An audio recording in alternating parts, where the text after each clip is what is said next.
guys, welcome to the Backlog podcast number 44. And today we had a chance to talk to MylifeisanRPG. He came on to talk about fighting games, science, pop culture, and how they're all fused together, and to promote the T3 TikTok Blaze Blue tournament. I hope you guys enjoyed this episode, and let's get stuck in. He is there to be the impetus that causes problems to happen for people around him.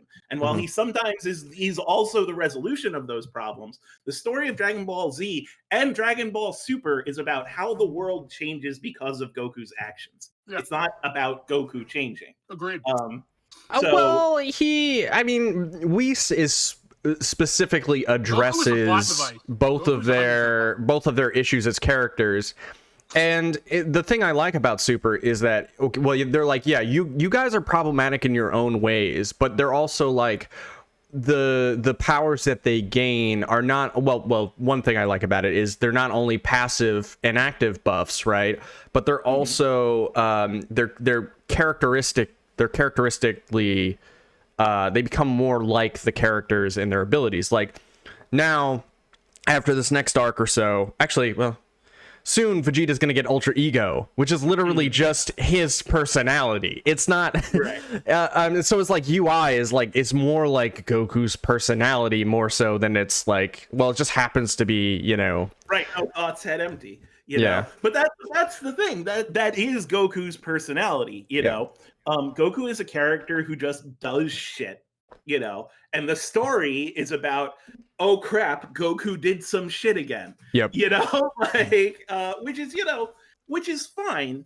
This is the thing that people on the internet really need to realize. When you say stuff like that about Goku, it is not saying he is a bad character. But what it is it is categorizing his role in the story so that you don't expect things from him that are not going to come out through that story. Like when you say Goku doesn't really have a character arc, Goku doesn't really change, you're not saying Goku is poorly written. You're saying Goku wasn't meant to do this in the first place. Because when you consider all the other characters, there's another story that's being told. But that takes Goku's a character already at the end of his story, technically. Because we had Dragon Ball, and that was where Goku had his character arc, where he changed. At it that way too.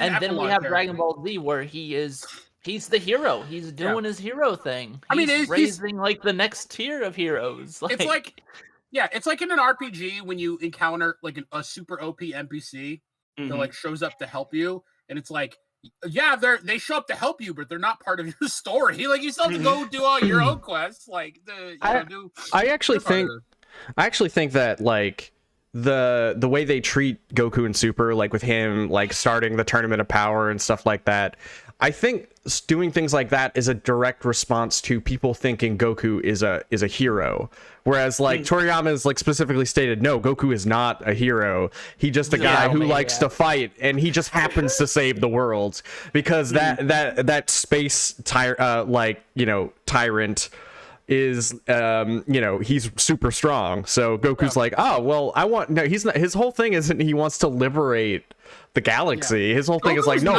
man's strong, me fight, let's go. He bet the fate of the entire planet against Beerus.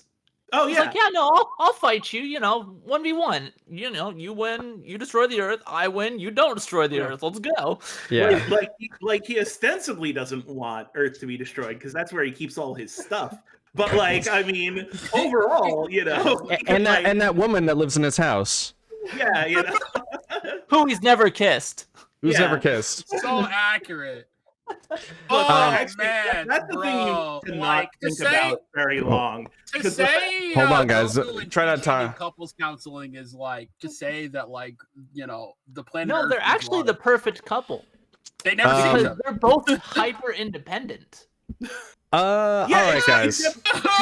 Goku still doesn't know where babies come from, though. If you think about that too long, it gets really problematic. They just made him real stupid. Like he just got stupider and stupider as the show went on.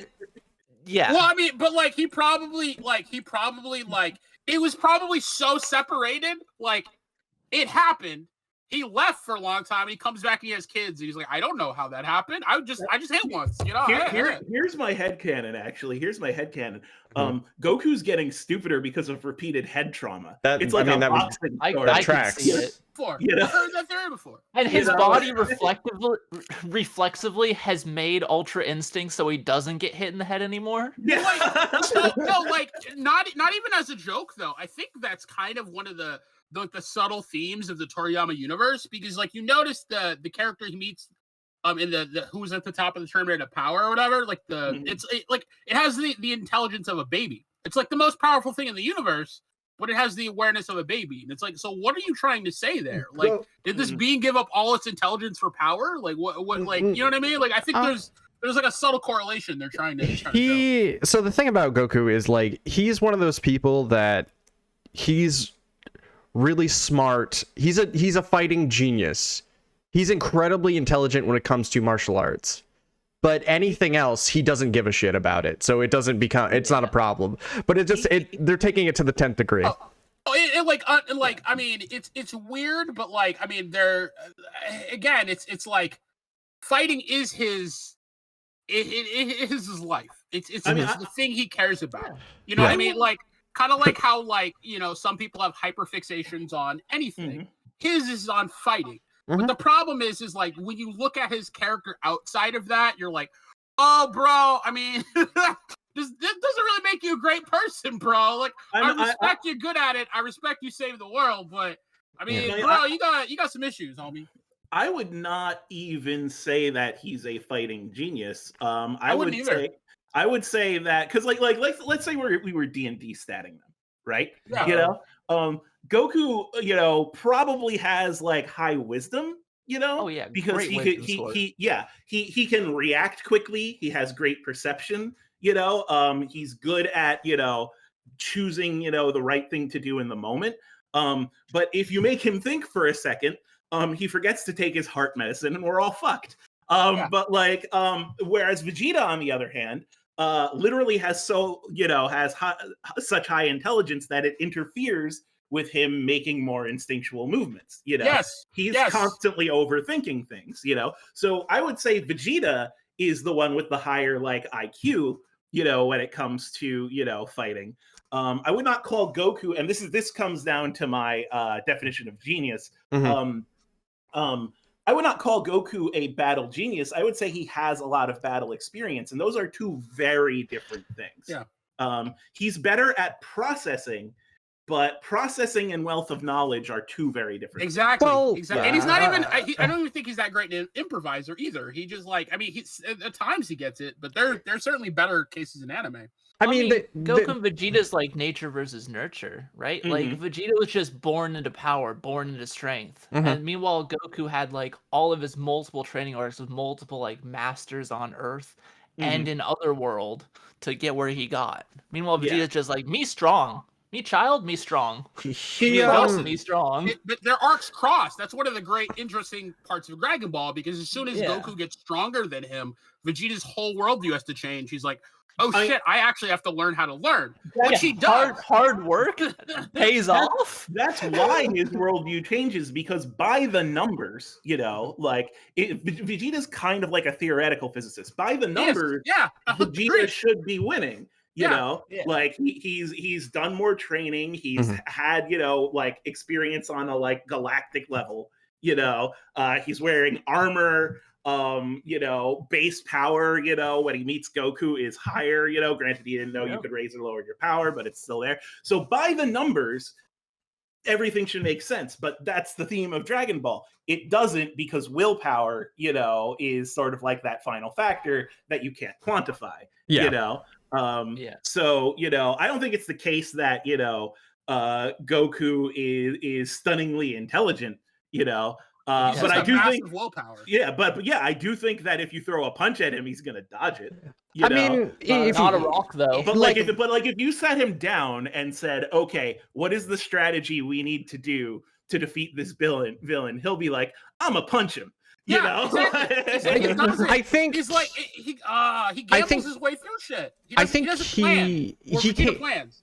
You know how some people are explain to you exactly in the like what they're gonna do before they do it, but they know what they're gonna do. That's how I look at him. Like, he's not the type of person who's gonna sit there and be like, oh yeah, I'm gonna do this and this is why I'm gonna do this. He's just able to sort of, there's a certain amount of feel that you have when you're doing, like, and this is hard to explain because this is my own personal opinion, because have you ever done martial arts before? Yes, I actually studied them quite a bit when I was in college. Okay. And going through high school. Yeah. Do you know there's stick, but like, you know? there's a certain there somewhere. There's a certain part of you that gains a feel and understands situations before they happen or while they're happening, to the point where you can't necessarily always explain them to people. You get a predictive awareness. There becomes an awareness, a feel for certain things, but I don't think that he could just be like, he's able to like move 3 steps ahead in the moment, but he's not going to be able to like say, because he's fighting at such a high level where he's going to be like, he may not know what's going to happen, but he's able to figure out what's going to happen. You know what I'm saying? That's what I'm trying to say. It's a good thing that you actually brought up fighting games, because we have a scale for this, the body, mind, heart scale. You remember that scale that we that's such a weird scale. Like, I don't know if I 100%. Yeah. Okay. Sure. I saw a little bit of that. I haven't seen that. I don't okay. So the body, mind, heart scale basically breaks down. Are we podcasting? We're podcasting. We're live. We're live. This is really good content. This is good content. So like, you know, so the body, mind, heart scale, right? Mm-hmm. It basically says that fighting game players and sports competitors, it was eventually, you know, brought out, you know, because it started sort of in the sports arena, right? Can be broken down into a scale of 3 types, and you could have multiple types, and you could have more of one type than another, you know, but those types are body, mind, and heart. If you are a body player, you succeed because you are better physically conditioned than your opponent. You can see this a lot in sports, but like in fighting games, it's stuff like perfect timing, labbing your combos, stuff like that. You know, if you have better execution. Yeah. If you could do electric every single time, you know, like you're being a body player, you know, you succeed because you are better physically conditioned than the opponent. If you are a mind player, you succeed because you know more than the opponent. And that means, you know, knowing more about the game, studying frame data, studying, you know, how matchups work, understanding exactly what that stuff, like that. Understanding exactly what you should do in every situation, right? And if you're a heart player, you succeed because you're better at knowing your opponent, not the game, but your opponent. So you can manipulate your opponent to do what you want them to do and respond to your opponent as they do things better than other people. And all competitors in most things fall somewhere on this 3-part scale. You could have, you know, you could be multiple things, but like, for example, I am not a mind player at all. Labbing is a scam. Frame data is a social construct. Exactly. You know, it's like, fake. Yeah. I never lab. I have gotten, you know, top 8 in Skullgirls tournaments. You know, I managed to get, you know, out of pools in Evo. I've managed to win several Skullgirls tournaments. It's my game. I've never labbed that game. When they had the T3 for BlazBlue, I took 3rd in that. I in lab a day. Like I never go into training mode. You know, I just don't do that. God. I practice everything in. No, well, that's the thing. People are like, oh man, you know, like you have all this skill, and I'm like, no, I go into matches and get my ass handed to me. You know, and I just try everything I want to learn in the match because I have raging ADHD, and I just can't sit within my own thoughts to go into the lab. You know, so I'm not a mind player. I am definitely a heart player because everything I do are dumb, stupid gimmicks. You know, like I won the T3 tournament because I had dumb purple grab setups that no one had seen before. You know, and they're like, "You're never supposed to purple grab. It's illegitimate. People can tech it." It's like, well, you didn't tech it. You know, so I guess you lost. So I'm very high on the heart scale. I guess I'm a little bit on the mind scale, and I'm not so much on the body scale because I actually have hand tremors. Like I have a neurological problem that makes it very hard for me to execute certain things. And so I'm never going to be the person who hits the one frame links, but I am going to be the person who works around it, so that's sort of my archetype. And I think, we were talking about, the Dragon Ball characters. I think, we can all agree that Goku is very high on the body scale, right? But he's also very high on the heart scale. Like I don't think he's very high on the mind scale. I think he's very high on the heart scale. He can read his opponent. He can react in the situation. He can get his opponent to do what he wants them to do, and he's good at figuring out what his opponent is going to do in the next situation. Meanwhile, I think Vegeta. I think all Dragon Ball characters are high on the body scale. That's just how it is. But I think Vegeta is very high on the mind scale. He understands the art of fighting. Yes. He understands the science of fighting. But he's been isolated his whole life, so he's emotionally stunted. And on the heart scale, he's pretty low. Yeah, he's a lot of social problems. You see him climb the heart scale as he goes, but he will never reach Goku on the same level. I think. What are you guys on that scale, by the way? As fighting game players. Yeah, and I think I don't want to break it down into Myers-Briggs, but I mean personality types, intuitive versus by the book, yada yada yada. I think that that very very much separates what Goku is versus what Vegeta is. What's up, Alchemist? So here's I don't know. I mean, look, I'll be honest with you. I mean, I think the only times I've ever gotten good at fighting games was just by playing matches, but also, just finding a feel or something that works and, just exploiting it, kind of like you do, right? But I feel like if you say that you're not on the mind scale, or if you're not, whatever, I feel like that's just I feel like you're just probably lazy. I'm not gonna lie. I think it's kind of a lazy thing to say, well, I don't know. Didn't like learning frame data, right? Or there's a lot of famous players who just don't like learning frame data. There's a lot of famous players who don't actually lab all that much. No, they don't lab that much. They press a button. Yeah. Press a button is their game, I feel like they just learn it without knowing it, But well, that's the thing. Some people just are not lab monsters. There's someone in FGC TikTok, CFX, right? He will instantly get down the most optimal combo for any game after playing it once. He picked up Granblue for the first time, and he immediately got optimal Vegeta combos, just happening. Meanwhile, I will never in my life do an optimal combo ever. Yeah, ever. Same.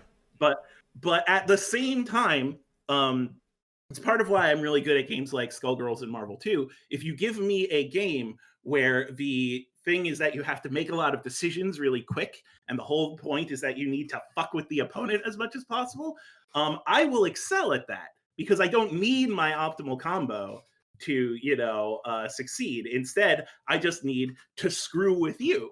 That's why I like Marvel 2 more than Marvel 3. I don't think Marvel 3 is a bad game, but Marvel 3 is a combo monster's dream. You need to touch someone, and then you need to kill them. If you're not killing someone after one touch, you are at a huge disadvantage.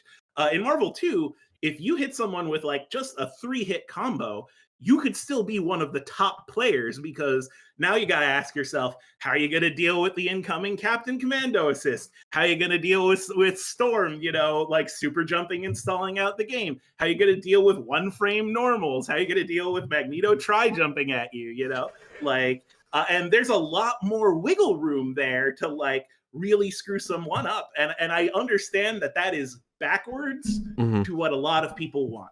Because a lot of people want to feel like they get a ton of reward every time they make a good guess. I want the least amount of reward possible every time I make a good guess, because I want to make you guess again. Those are the games that I do really well in. I mean, okay, so I'm similar. I love Sam shows. You know what I mean? Yeah. I think make a move, make the next move. I think okay, so I want to break this down a little bit because a lot was said, and I don't want to lose track of your first question. So do you still want us to answer where we are on the heart, mind, body scale? I'm curious. Why not? Right? So this could, I mean, the problem is I don't fully understand. I mean I understand what you're saying, but I can only break it down to how I practice. That's really that's it. So and then maybe you could interpret that. But I guess my whole thing is I like to learn optimal combos. I don't practice enough. I will tend to just I will more lean towards like, and because of that I'll tend to lean more towards messing with people, like you said, just figuring you out more so than everyone else. But I also want to learn the frame data because I want to be able to learn optimal punishes, optimal if I did have time, let's say I devoted all my time to a fighting game, I would learn how to optimize everything. That's just me.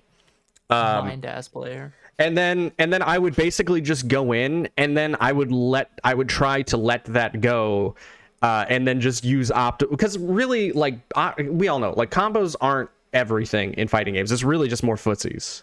I mean, for the most part, right? Yeah, it depends on the game. Again, yeah, it depends on the game.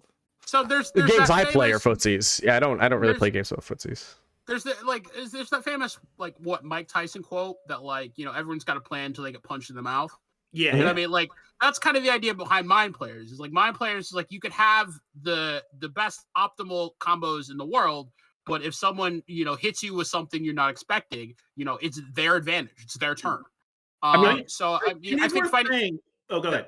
Sorry. I'm just saying, fighting games. The beauty of fighting games and fight sports in general is it is a cycle between all of those variables. It's a beautiful kind of soup, game theory soup of all of it. So yeah, I mean, I think all of it can be valid. I remember so many times watching Daigo about to lose, turtling in the corner, and all of a sudden, he hits you. He finds you added disadvantage, and then he hits you with a super in the corner, and he wins. You know what I mean? Just smart play like that, where even coming from behind, if you could find your moment, you could make the most of it. I mean, Daigo is a great example, actually, of because you're right. Everybody learns a little bit of everything. But Daigo is a heart player because you had the Ume Shoryu, right? Where he was known for just knowing that the opponent was going to jump before they even jumped, and he was on point with the Shoryu. He had great execution, and he had great knowledge of the game.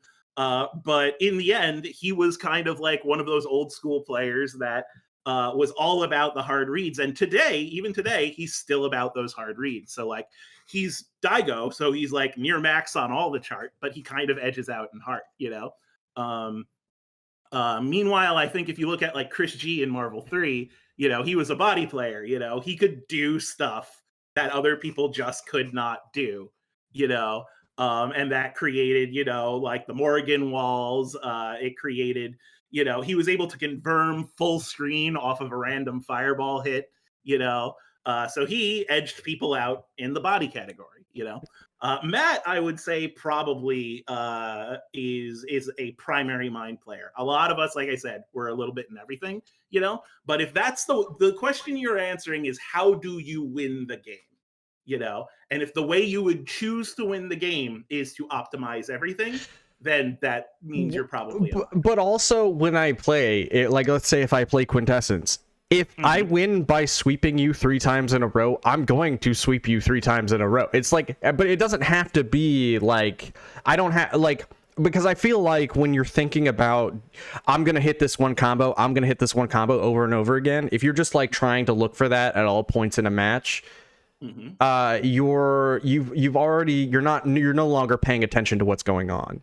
So I think that's a downfall of oh, I'm gonna go do this one thing. Is you become fixated on. I don't know if that makes any sense. That makes sense. So I don't know. So you're saying more of a mind player. I would say that, but also I will let that. I would say more of a lab person. I like to lab. Sure, mind players is good. Quinn, what do you think? Where do you think you're at? Oh, I'm definitely a heart player. I'm the kind of player where people are like, oh, Quint, your defense. How'd you know I was gonna hell sweep there? I was like, I mean, I just kind of had a feeling. Like that kind of thing. My reaction, dog shit. I'm horrible at reacting to things. If I have a feeling, I will go with that feeling. And if it works out, fantastic. If it doesn't, I just go with the next feeling. It's always, for me, it's through and through. It's always like the only time I'm ever, it's like I always have to play for a while before I start to warm. I take a long time to warm up in fighting games. I don't know about you guys, but like when I'm playing, I have to play a lot until I'm like, okay, this is fine. If he does this, this is okay. Because if I don't, I'll tend to panic too much when I first start out playing. Does anybody know what I'm saying? Like, I have to play for like 2 hours. It's so stupid. I have to play for like 2 hours before I just relax and like whatever happens is gonna happen. It makes sense. I definitely know people like that, but I am just no thoughts head empty. I just like run in and I'm like, I'm gonna do something stupid. Complete zen. Yeah. Oh, people. Yeah. I wouldn't call it zen. I would call it idiot. Like, I mean, I just run in and it's like, what would happen if I just, walked forward and just grabbed? Oh, I missed. What if I grabbed again? They wouldn't expect that. Yeah. Maybe I die, or maybe it's the most brilliant thing ever. The triple rock strategy. No one expects it. Exactly. I actually do that in real life. A long time ago, I committed myself to only ever playing scissors. I did this in middle school. And from that day, in rock, paper, scissors, I have never played anything other than scissors my entire life.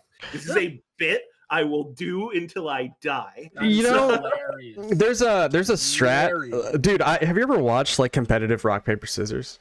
Oh, it's crazy. It's kind of fun, dude. I learned like this little trick that I use when I play people in rock, paper, scissors, and actually I have someone at work who randomly challenges me because I work in a lab, and I have someone who randomly challenges me to rock, paper, scissors while I'm at work. Like he'll walk up to me and he'd be like this, he'll just hold out his fist, and then run it.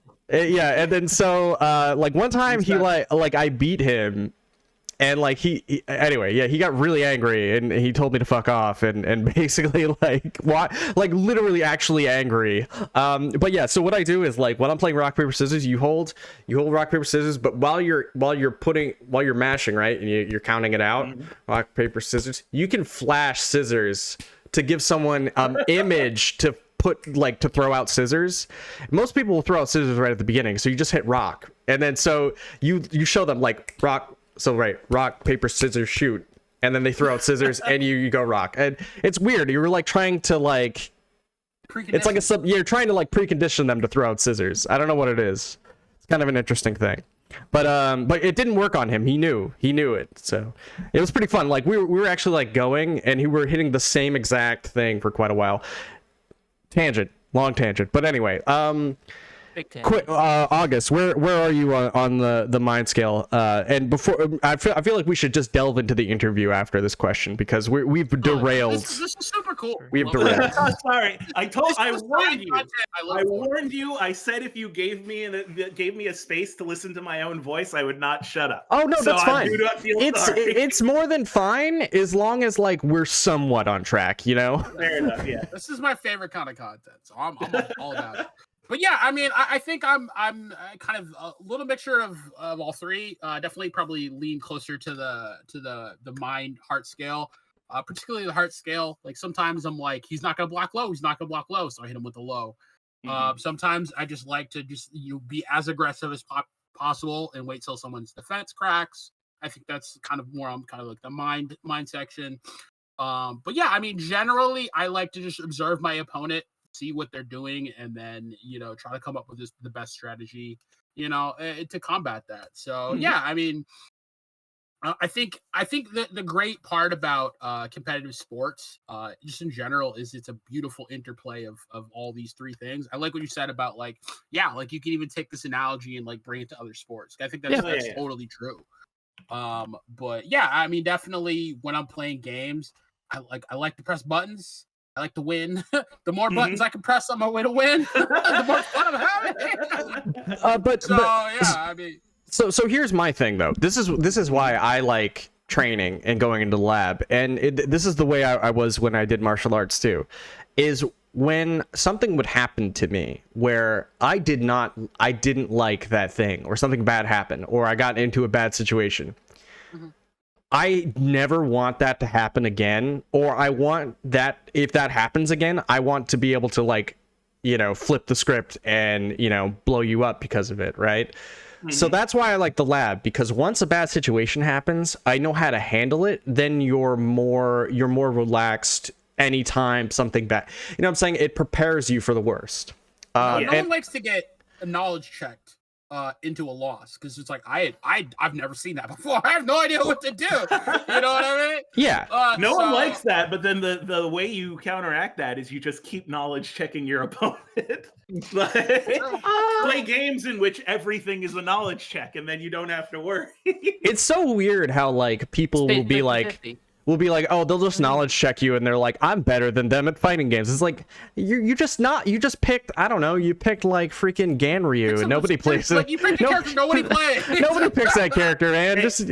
It works. You're though. better than someone in fighting games if you get the W over them. That's true. At the end of the day, you're right. All fair in love and war. That's exactly the thing. Like that, like people reacted to the first T3. It was like, you're never supposed to purple grab in BlazBlue, because if you purple grab, you have twice the tech time and no one will get hit by them.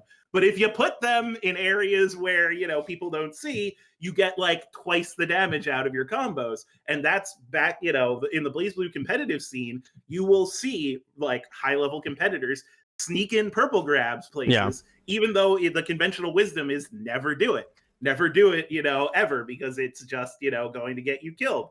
And that helped me, you know, do well in that tournament. So yeah, if someone tells you there's a right way to play a fighting game, fuck them. Whatever way you play that gets you the W, that doesn't involve like hauling off and slugging the other guy in the face in real life, you know, whatever way you play that gets you the W is the right way to play a fighting game. I think that's also why I love characters who are feel and mind, and I think they're the most exciting to watch. Like, do you remember? Were you a fan of Street Fighter 4? When it came out? Yeah. It depends on what you mean by fan. I think Street Fighter 3 is the better game, but I played Street Fighter 4. Well, I mean, that's fair too. But I mean, there was some hype matches of Street Fighter 4, like Ultra Street Fighter 4, in my opinion. Do you remember Angry Punko? Okay. I loved watching him play Seth. Because he had like the most Unga Bunga, like, wild Seth out of anyone, but he also knew he had like optimal combos, and he was really good at mixing you up, well, because that's just Seth. But I think those are my favorite players to watch, are the people that are just like vicious once you give them one little opening, but they'll also do, like, they might just mess with you and be really petty and just do stupid combos and stuff, just to like, they'll be like, yo, okay, yeah, okay, how about if I do this 3 times, what are you gonna do? And it's like, oh, you know, it's like you said the purple grab, like maybe you're just purple grabbing people. It's like, nobody does that. Nobody does a purple grab. And that's exactly why I stopped watching competitive fighting games, because it makes you think things should be a certain way, that, you know, that people should play X, Y, and Z. But if you just learn the game and you play and you figure out what works, then you let that shit go. And I find myself to be a lot more open to ideas and things, whereas like, it's like, well, Chris G doesn't do that. It's like, well, this isn't high level Marvel 3. We're not playing Chris G. It's just us playing a fighting game. Yeah, it's the streets, and it's Ryu from the street. But yeah, I don't know, man. I always think I think that hinders people, is like looking at everything from the perspective of high level. I think that hurts. 100%. I like when new people come into like the FGC TikTok Discord, and they're like, I really want to learn this game, but I don't think I can do X, Y, and Z. And I'm like, fuck that. Pick a character, play the way you want to play. You know, you're like, I can never play this game because I don't have optimal combos. No, pick a character, play the way you want to play. You know, there are some games that I will stress conventional wisdom, but mostly I don't. Marvel 2, I just have one piece of advice: pick a top tier. Pick a top tier. Yo, you know? Sanford Kelly, roll that freaking that clip of Sanford Kelly. Yeah. Here's the thing. I'm not even going to say a top tier. I'm just going to say, don't torture yourself. You know, like go pick C tier and above, because like this goes down to D, E, F, and roll tier. Oh, you know, so roll. like you're like the bad gets real bad. So just don't torture yourself, you know? Go C tier and above. Play the actual game, you know? And then that's fine, you know? Like if you don't want to choose one of the 4 gods, that's fine. But don't play Dan, Roll, Chun-Li or some shit in Marvel 2. You know, like just like come on, man, you know, play the game. But other than that, like I won't say that in like DNF or BlazBlue, you know? Like I play Tager in BlazBlue. Fighting game balance has gotten a lot better in general. Yeah, like, exactly. It's not as crazy as it used to be.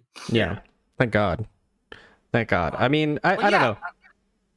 Oh, what were you saying? Sorry. Oh, no. Like, actually, speaking of which, since on a side note here, I've been meaning to ask you RPG for a while. Mm-hmm. You love Marvel 2, right? You know how to play Marvel 2. I do. I've been playing Marvel 2 my whole fucking life. Do you feel like you could teach somebody how to play Marvel 2?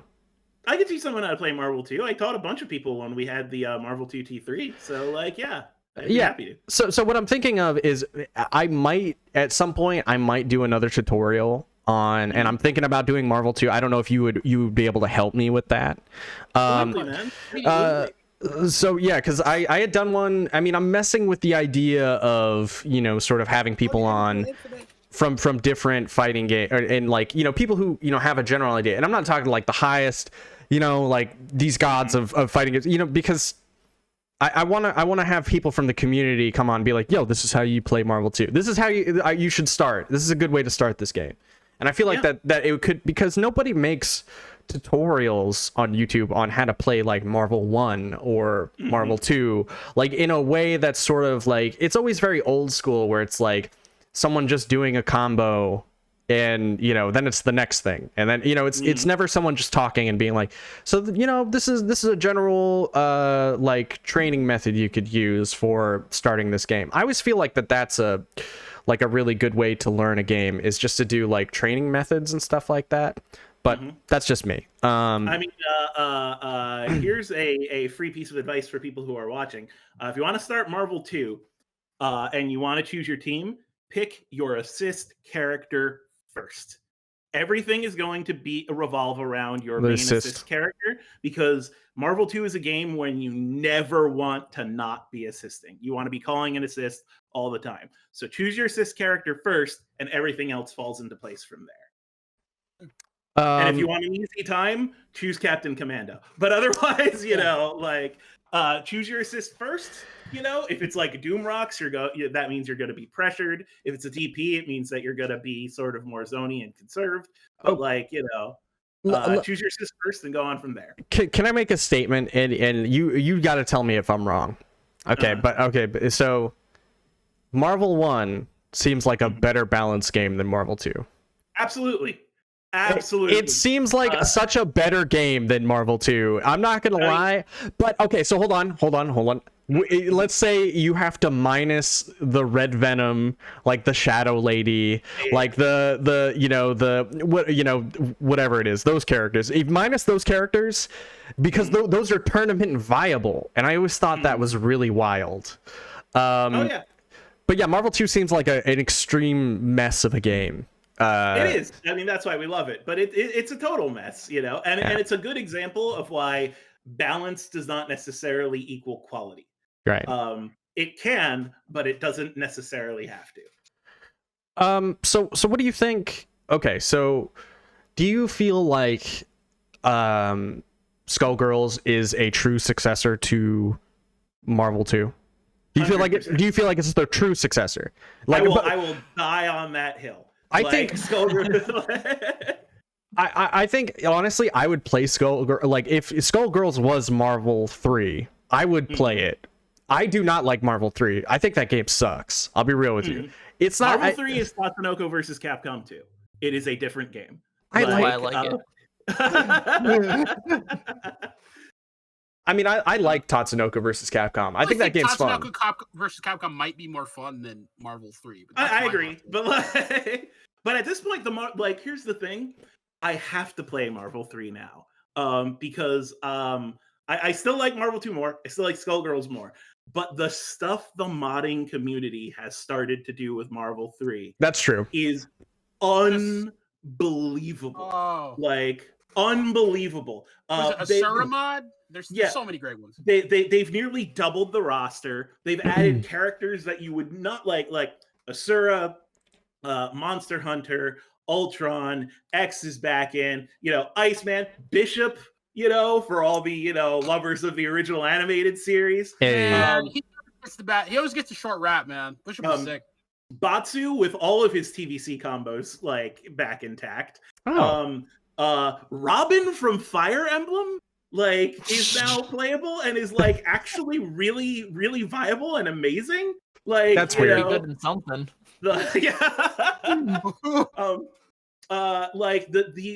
We've nearly doubled the roster. Whoa. And the modded roster is way more balanced than the core roster. So and now we have Max offering $5,000 to anybody who can figure out how to expand the character selection screen so that we don't have to use the ballot swap method. It is such an amazing platform for user creativity at this point. And I hope that we break that game enough that we just get to keep doing this, because these characters are amazing. They all play exactly how you want. Venom and Carnage are in now. Moon Knight has been modded in. Still work in progress. What? Journey it's basically just Mugen. done. Yeah. But with Marvel 3 graphics, which makes yeah. I saw they put in Captain Commando, and as the only last standing Captain Commando fan, I appreciate that very much. Captain Commando's on my team in Marvel 2, I have a lot of Marvel 2 teams, but no, I respect him.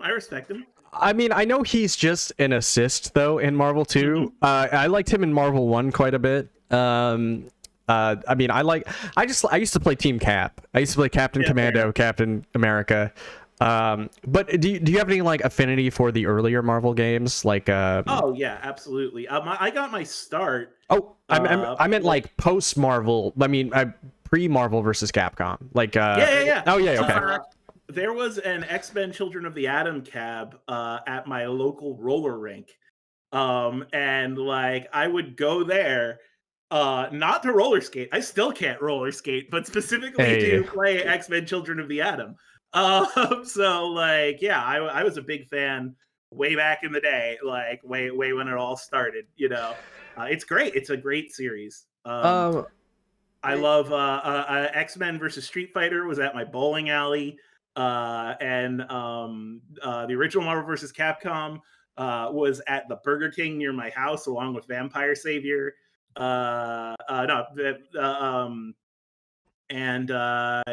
It's just the whole line of games. I've loved the versus style gameplay from the beginning. It's just it's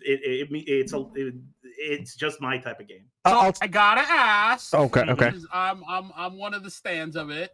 But what's your opinion on Infinite? I think that Infinite deserved better. Infinite is a fantastic game with fantastic mechanics, and it died because, frankly, I'm going to be completely honest, there is just no business way that we are getting another Marvel vs. game. Disney will try to exert too much control, and they do not understand what will make the game succeed. And they're not interested in the game succeeding. They're interested in pushing new IPs, which is fine. That's what their priorities are. But it just, it had a bunch of, controversy.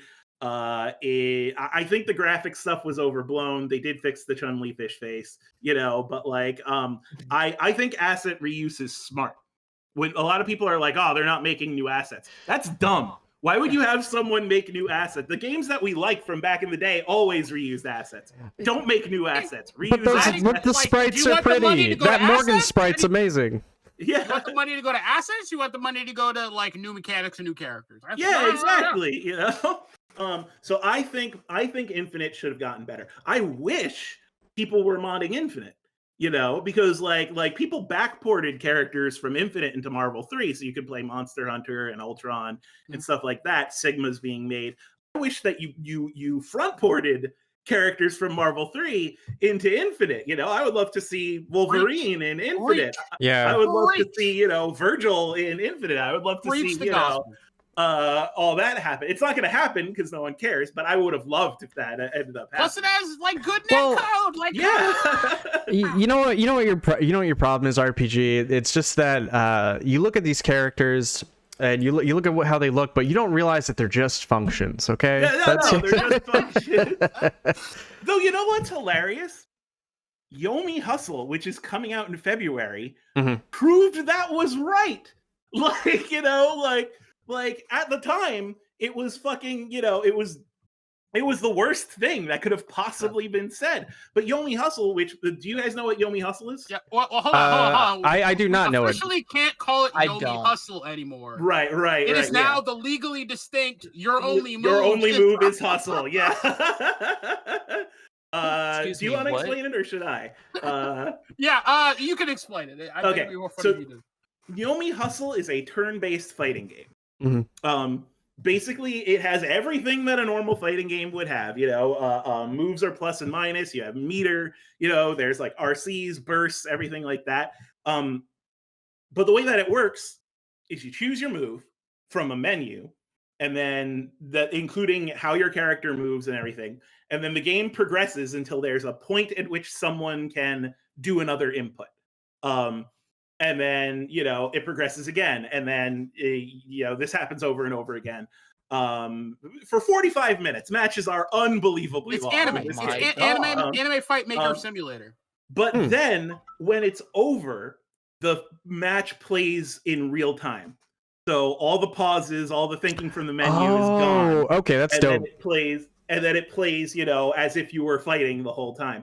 And it is a fighting game. It is a real fighting game. But all the characters are literally just functions. They're all stick figures. Oh shit. You know? And so they're characters like cowboy, robot, ninja, mage, you know, stuff like that. And then there's a huge modding community already. So they have stuff like the Saiyan that plays like Goku, you know.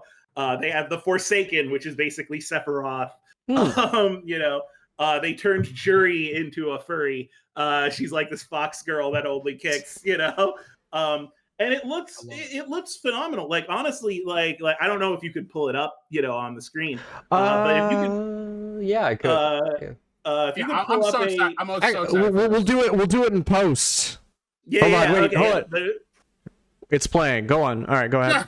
Okay, cool. Yeah, so this is Yomi Hustle. It's coming out in February. Early access is happening right now. You get it for free on itch.io right now, or you could pay like a ludicrous, it's gonna be like $5 or something to get it on Steam. It's amazing, and it will teach you how to play fighting games, because you have like all the time in the world to make the decisions that you would normally make in a fighting game, because it's turn-based. You heard that, guys. So that was RPG from Yomi Hustle. Yeah, he's making the game, so go buy it now. I'm not making the game. I'm not making the game. This podcast is sponsored by Yomi Hustle. Not sponsored. I am sponsored by Item Label. So if you want to check out Item Label... Whoa, sir. Sir, we're going to now need some of that Item Hustle money. I'm sorry. No, but that game looks amazing. I love the idea of turn-based fighting games. I love the idea of breaking down fighting games into a flow that people could understand. Because I feel like the fighting game community is it's not small, but it's small enough that like it's niche enough that it's hard to get people that aren't normally into fighting games into fighting games.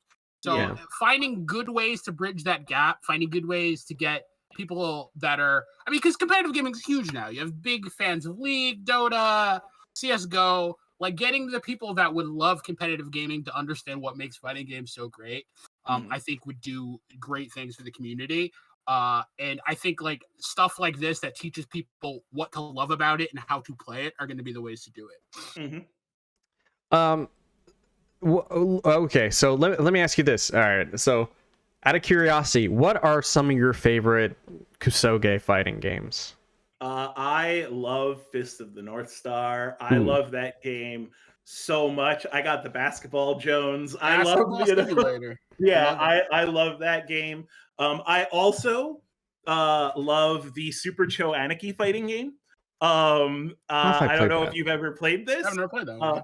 Don't show footage of this. Oh wait, is that the doesn't that also have a shmup, like a really weird shmup? It does have a really weird. Yeah, it has a shmup in which one of the bosses is a giant cyborg man whose penis is another man. So nice. yeah. So you playable in the game, or different characters are playable in the game. Okay, all right. Long blonde-haired man in a giant hovering bathtub is playable in the game. I'm already in. Let's go. Giant battleship that is also a woman with 3 muscular men on her back is playable in the game. And also a child's doodle of a stick figure is playable in the game. I love this dumb game so much. This game, I kid you not, was probably the progenitor of the drive system, because that's a very similar mechanic to Street Fighter 6's drive system in this game. It was for the Super Nintendo, and I love that last year at East Coast Throwdown, I got to play that with a bunch of my friends, and Justin Wong walked over and asked what we were playing, and so he got to be introduced to some of Cool and Retro and a bunch of people as the guys who are playing Cho Anarchy at the fucking major. That's achievement awesome. You'll forever live in his heart as the Super Cho Anarchy boys. Cho Anarchy guy. That's the best. That's who you want to be known as. Justin Wong isn't gonna remember Schlub number 3 that he beats in Third Strike, but he's gonna remember the 3 guys that were playing Super Cho Anarchy at East Coast Throwdown. That's right. That's right, sir. So just like those are the first ones that come to mind for you, like in terms of Kusoge, those are. I mean, I think people use Kusoge way overused. Yeah, these people are like, oh man, Marvel's a Kusoge. Marvel is not a Kusoge. Not even Marvel 2 is a Kusoge. You gotta get bad when you get to Kusoge level, and those two definitely come to mind. Dong Dong Never Die. Dong Dong Never Die. Dong Dong Never Die, maybe I do like Dong Dong. I almost hesitate to call it a Kusoge because it's actually kind of fun, yeah. It's fun and actually way more balanced than a lot of things I would call a Kusoge. Same thing with Arm Joe, people call that a Kusoge, but that game's pretty hot, to be totally honest.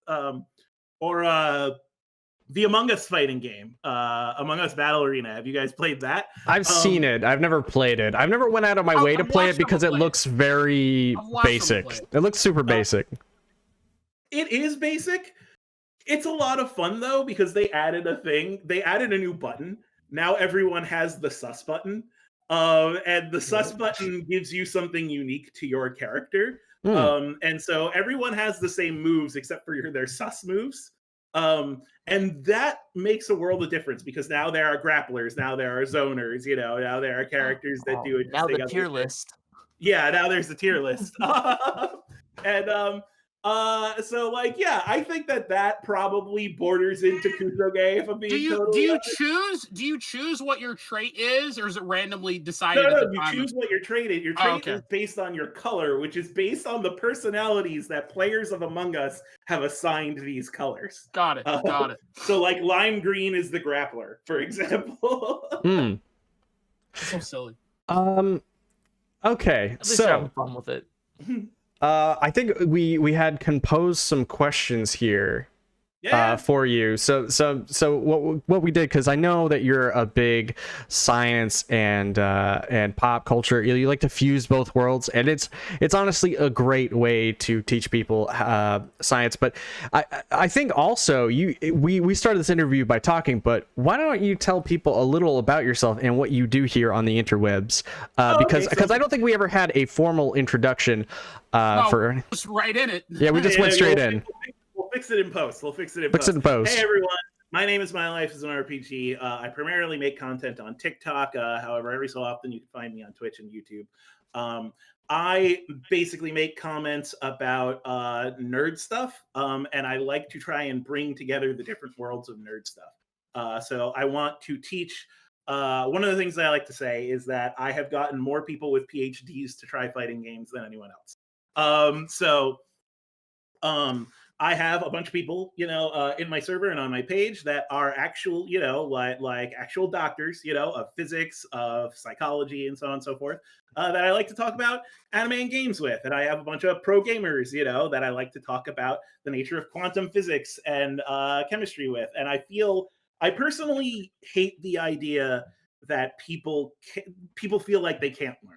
Like when someone comes to me and they're like, I can never understand physics, or I can never understand chemistry. It's like, that's just because it hasn't been framed in the right way. It's similar to when someone says, I can never learn fighting games. That's because it hasn't been framed in the right way. Yep. And I think that exposing people to each other's universes, I think makes the world a better place. Saving the world one kid at a time. That's for sure. I went on and watched a bunch of your videos after Matt sent me to him, and I love the idea of trying to blend some of the ideas behind science and pop culture. I've seen other people do it; it's not new, but I love the way you do it, especially on TikTok with so much energy. But I mean, the coolest thing about that to me is it's just it's just way back when. No one knew we'd have cell phones, but they're like, wouldn't it be cool if we had a small portable phone that talked? But it took years to get there, but we got there. We got there. Star Trek did it first. Star Trek did it first. Yeah, it took the idea, it took the seed. So I think engineering, science, all of it has a feedback loop of the human imagination. It's like, okay, what would be cool? Wouldn't it be cool if what could we do? You know what I mean? One of the best messages I ever got was I did a video talking about Dragon Ball, because we're back on Dragon Ball. But I did a video talking about Dragon Ball, and how you could essentially model ki as a quantum field, right? And someone left me a comment and was like, this made me choose my major. They were like, I'm in school. I'm doing, and now I'm, pursuing quantum mechanics as my major. And they told me that a year ago. And I see them in my comments every so often, and they're still at it. This is what they want to do with their life now, because I talked about quantum fields in relation to Dragon Ball. And I'm like, that's one person, but that's what I want to see. This person was a Dragon Ball fan, fell down a hole, because I said a couple things about quantum field theory, and realized, oh shit, this is what I want to do with my life, and I think that's, that's really cool. Do me next. I want to. That's dope. Fix my life. Hey, can you tell me what I want to do next, please? I can tell you what you want to do with your life. I can just expose. All right. You gotta give him the Morpheus speech, right? Okay, I can lead you to the door, but I can't take you through it. I can't walk you through it. But all right, lead me to the door. No, but yeah, no, it's, I think, again, science fiction was originally called speculative fiction for that reason. It's what if, wouldn't it be cool if, and the outgrowths of real science has come from a lot of it, to be honest. So I love the idea that you're kind of bending it back around, and kind of showing people it's this is what we know that's kind of similar. So if you wanted to learn this is where you could start. And I love the idea. The more I kind of think about it, the more I'm like, yeah, TikTok is a great format for this, because it's digestible, it's easy, it gets people started on a lot of the basic ideas, and you can kind of go from there. So very cool. Yeah, I'm not the end. I'm just the beginning. A lot of people are I tell people this all the time. I'm not where people should stop. Mm-hmm. I'm just here, because people are like, why should we listen to you? It's you shouldn't listen to me.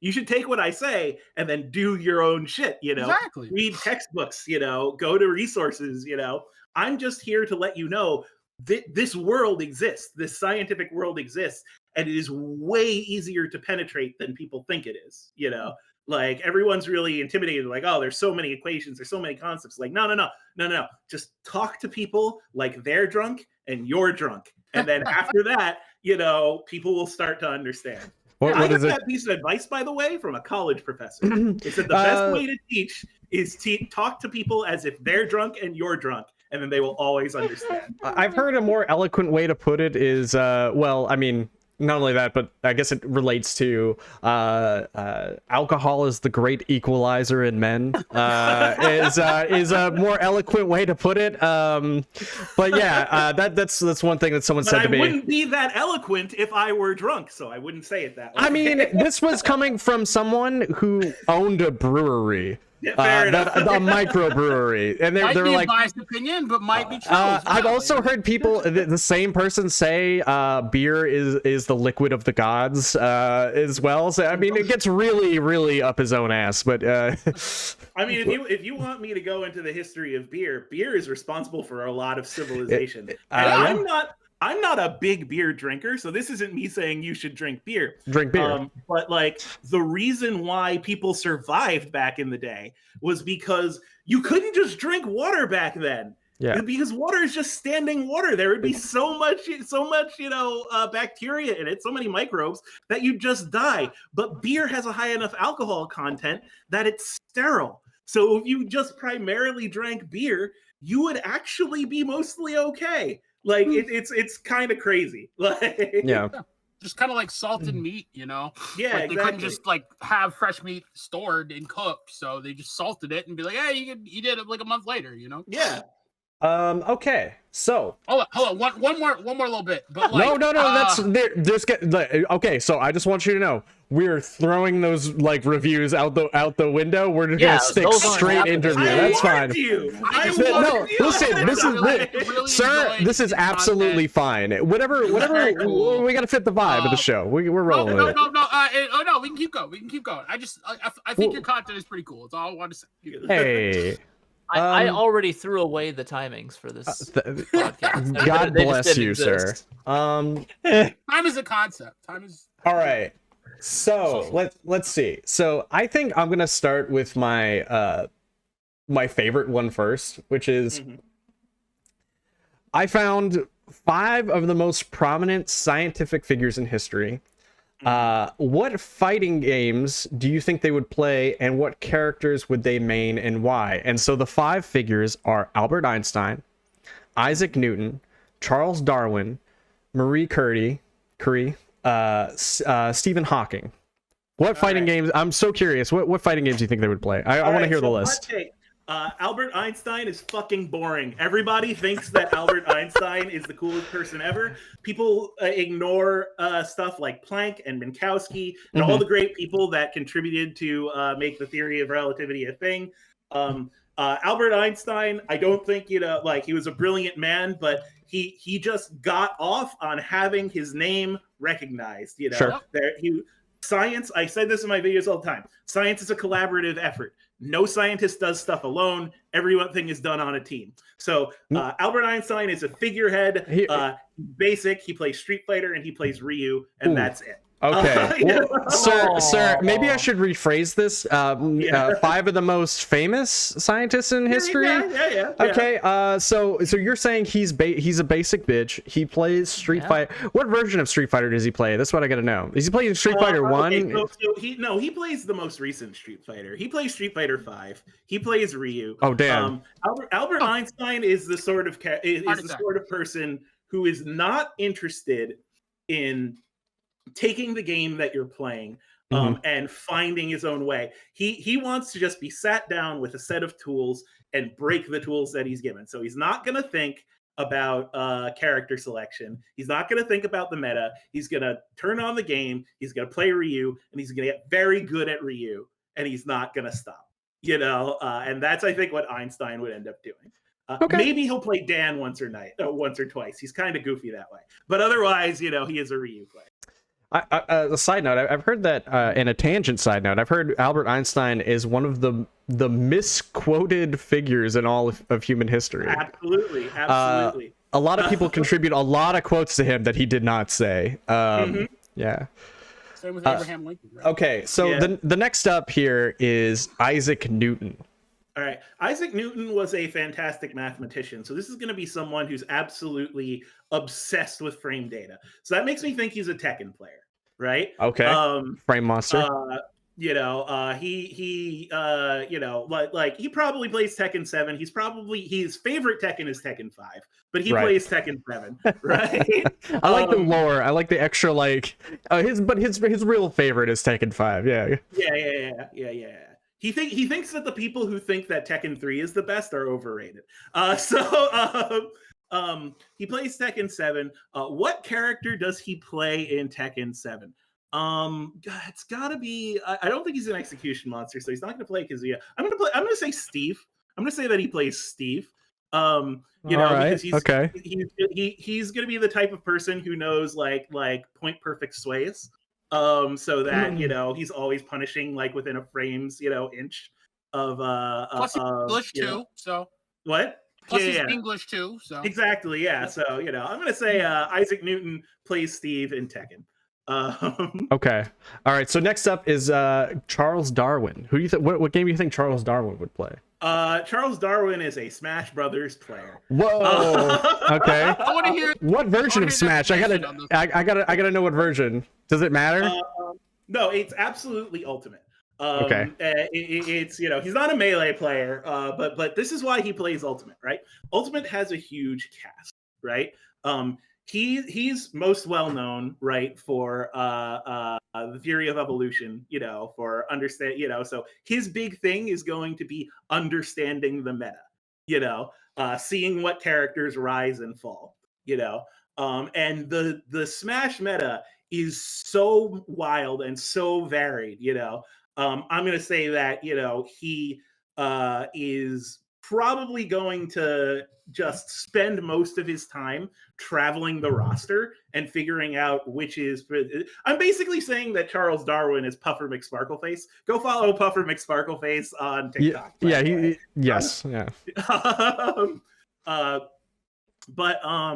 And you know what? Whatever. Because Puffer says that Pikachu is the best in the game, I'm going to say that Charles Darwin mains Pikachu. It's a Pokemon. You got the evolution theme going there. Mm-hmm. So yeah, I'm just going to 100% say that. Okay. Next would be Marie Curie. Okay. I'm going to be honest here. Mm-hmm. I know who I want to say, and I don't know why. Okay. When I saw Marie Curie, I'm like, oh, she's a BlazBlue player. I don't know why my brain is telling me that right now.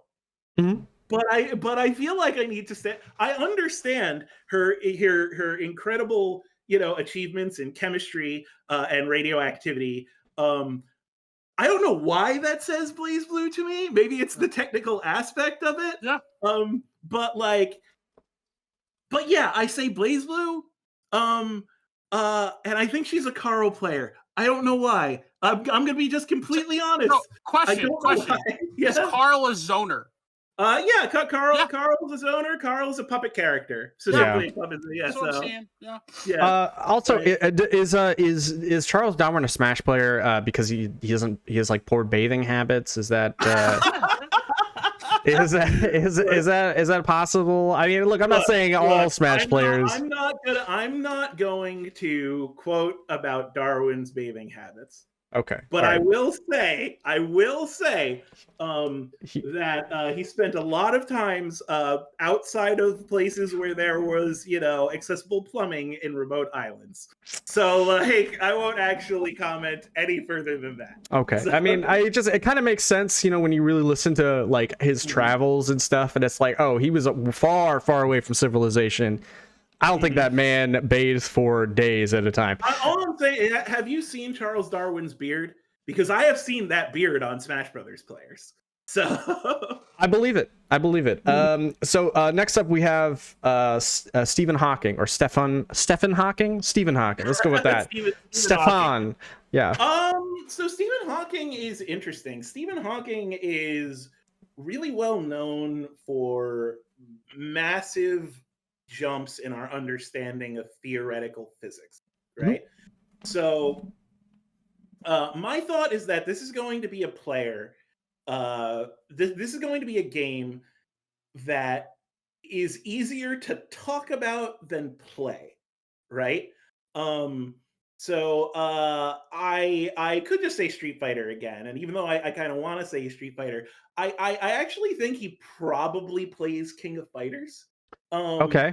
I think that because like I'm trying to think of, like, because when I think about really creating crazy optimized one-touch death combos and strategies, I'm thinking about King of Fighters. I'm mostly thinking about King of Fighters 13. So I think he thinks King of Fighters 13 is the best one. Although he won't admit it, he'll tell you that Ultimate Match, 2002 Ultimate Match, is the best one. But that's just because he wants the cred. I mean, in my opinion, I think I am of the mind. I'm kind of split on this, but a part of me thinks that King of Fighters is just a better version of Street Fighter. Okay, so that got into hot take territory. That's right there. Let's face it, it does everything Street Fighter does, and it's more interesting. But that's just me. That's what I think. More technical doesn't entirely mean more interesting. I find it more interesting. It is faster, but not everyone is looking for faster. Exactly. I don't know personally, but I will say I'm glad someone had that hot take. But is that really that much of a hot take? I mean, I don't know. I think it's a hot take. I think it's really spicy. Yeah. I mean, okay. So does that mean that you disagree? Then do you disagree with that take? I do disagree that King of Fighters does everything Street Fighter does and better.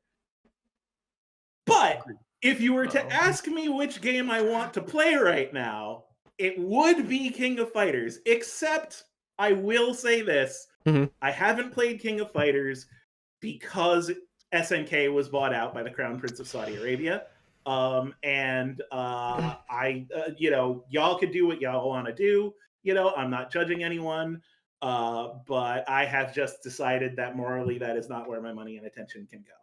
Yeah, that's fine. But if that shit ever gets reversed, yeah, I'd be playing more King of Fighters than Street Fighter. So are you of the mind then that art should be separated from the artist? Okay, so here's the big thing. Art being separated from the artist is about analyzing the art. This is a thing that a lot of people get wrong on TikTok, and it annoys me. The death of the author is talking about being able to take away readings and meanings from art, separate from what the author intended. And I believe in that. However, this was not supposed to be applied to the way you spend your money. That's fair. And if you give your money to an author, you have linked the art and the artist. You did that. They didn't do that. You did that. You made a dollar from you go to this person, because of this art. So you've linked artist and art there, so you can't separate the art from the artist if you are still giving something to the artist. If you want to do that, there are ways to do that. There are ways you could do that morally, which I can't say on this podcast, but there are ways to do that. But could you say them with an eye patch? Yeah, I could definitely, I could, I could not very often these days. Yeah. Look, all I'm saying is that if you want to play Street Fighter 6, there are ways to go about it. But anyway, so I shouldn't buy the new Hogwarts Harry Potter game. Is that what you're saying? Should you if you really want me to get into this, I'll get into this. Yeah. But my opinion on the Hogwarts Harry Potter game is you have two choices. You could play it or you could not. And if you play it, the game looks pretty mid, to be totally honest. It does look pretty. It doesn't look that great. Yeah. So you're going to get a mid-game experience, or you could give up that mid-game experience and stand in solidarity with a bunch of marginalized groups. And I just think one of those is more valuable than the other. You can make that value judgment as you want, but I feel like not playing a mid-game is literally the easiest thing I can do in the universe. So yeah, I gotta ask at a broader level. I mean, is there any ethical consumption in capitalism at all? Oh, absolutely not. There is no ethical consumption under capitalism whatsoever. But the point of no ethical consumption under capitalism is not to say I can do whatever the fuck I want. It's to say, understand anything you do is going to hurt someone, so do as little harm as possible. So like, I can't food shop without that money going somewhere that will hurt someone, but I need to eat, you know? Right. So I need to do the best I could possibly do to make sure that it does as little harm, you know, as possible. I can't do my job without a smartphone. I can't do my job without a computer. So I need to do as best I can to make sure as little harm as possible comes about via those things. And that's why I don't think it's very applicable to things like, you know, Harry Potter or King of Fighters, because it's like, well, these are luxury goods, you know? Mm-hmm. I would never tell someone who is a pro, you know, King of Fighters player to stop playing King of Fighters. Because they got to put food on the table. Yeah. That is putting food on your table. But I think if you are Scrub Jeremy down the street, you know, who, you know, like mashes out stuff with Ralph. My name's Matt, okay? My name is Matt. Yeah. Wait, Matt, like, don't you main Ralph? No, I don't. I don't main Ralph. My opinion is, but August does main Ryu. No. My opinion on that is, well, you should know that this money is going by and large to someone who has literally, you know, done war crimes, you know. Mm-hmm. And while you're not going to bankrupt him, the statement of saying, I'm not going to play this game is powerful, you know, because people notice it. And that's the thing. The goal is not to bankrupt these people. The goal is not to be like, you know, because like if I don't buy Hogwarts Legacy, it's not going to bankrupt J.K. Rowling, you know. No. She's going to keep doing the shit that she normally does. But what it will do is if enough people say, I don't think I'm going to play this game, then it reduces opportunities for J.K. Rowling's voice to be heard. And that is what we're going for. I also want to say, like, I think the only thing I don't like about this argument is mm-hmm. when people, like, I don't enjoy the internet. Let's face it, the internet, mm-hmm. the only way to get attention on the internet is to make hot takes. And one thing I don't like is when people are like, you know, some people don't fully understand, you know, this argument you're making, or no one really talks to them about these things. Mm-hmm. I don't think that you're necessarily a bad person either if you do buy it. No. But it has nothing to do with people being bad. Yes, nothing to do with that. But I hate when people try to, like, when people say those things, like, because they're just because then it becomes an attention grabbing thing, you know. And I don't at all think that this is about someone being morally good or bad. I don't even think it's about like people are always like, so if I like Harry Potter, I'm bad. No, like what you want, you know? I've liked problematic shit. I read Ender's Game, you know, like hurt me too. I like Rurouni Kenshin. Yeah, exactly. Oh God, but yeah. I love Rurouni Kenshin. I think it goes to the argument that, and again, you know, I think one of the things that would probably help with this is if mm-hmm. philosophy was better taught in schools, but mm-hmm.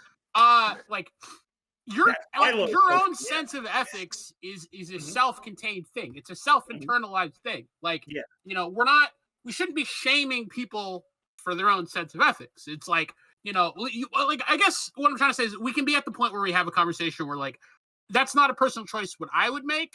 Like, I don't think what you're doing is okay, but I mean, it's your own internal sense of ethics that people work off of until we and because ethics are so internally held, until we get to the point where we can have a conversation about it. Mm-hmm. You know what I mean? It shouldn't be a shame game. You know what I mean? Like, because at the end of the day, people are going to make the choices they want to make for their own internal reasons. There's their own internal list of priorities. And I think how am I supposed to feel superior? The thing is that you have to understand is that there are some people that will feel superior to you, but there are also people that are just saying these things just to get momentum, because you basically just get ignored if you make no statement whatsoever, or if you just make a statement that people agree with, or you know what I'm saying, or it's not an extreme. People tend to pass you by. I mean, that's just one of the many I mean, it becomes problematic when, you know, people are always listening to those people, and then, you know, whatever, and then people are going to believe that, or, you know what I'm trying to say, right? So it's just, I think it's, you know. That's a sort of thing that, you know, I mean, you see people being reactionary on the internet all the time, you know. Yeah, it's the same thing. Like if you see these videos of people being like, oh, I don't think I'm gonna you know, play Harry Potter, and someone, you know, like in my comments, you know, posted, you know, comment, trans people aren't people, you know, like, and it's like, oh, that guy doesn't want to have a discussion about this. No, that he guy just wants you know, attention. He wants to start trouble, you know. Yeah. So like, yeah, this is the what did you say? He's really feeling his soapbox. Yeah, exactly.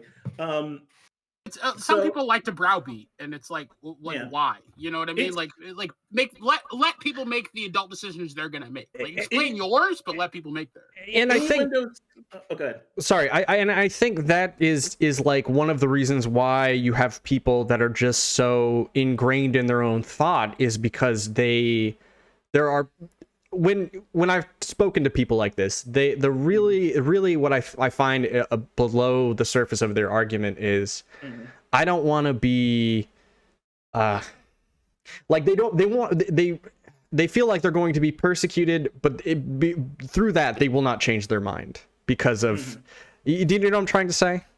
Like, oh yeah, it's really hard to change people's minds. One of my friends, Dr. Josh, he has a channel. Go follow Dr. Josh. He is a PhD psychologist and neuroscientist, and he did a bunch of videos about how emotional responses are way better at changing people's minds than data. People are very resistant to data. I know, because people get very angry whenever I tell them that we can't get past the speed of light. So like, you know, like people will get angry about that. Of course they'll get angry about political stuff. Yeah, no, there's like, I'm going to be completely honest.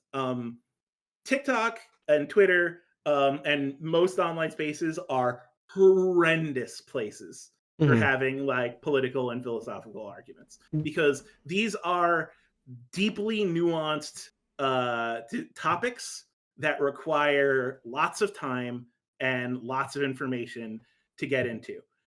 So if I'm just saying shit like for a minute on TikTok, it's not gonna, you know, like, you're not gonna change the world. Yeah, you know, I'm not gonna change the world.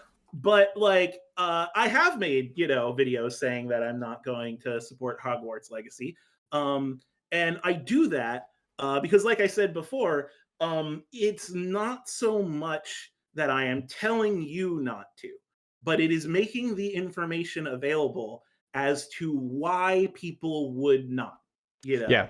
You then get to do with that what you will. And that upsets people. Innuendo Studios calls that the I don't drink problem.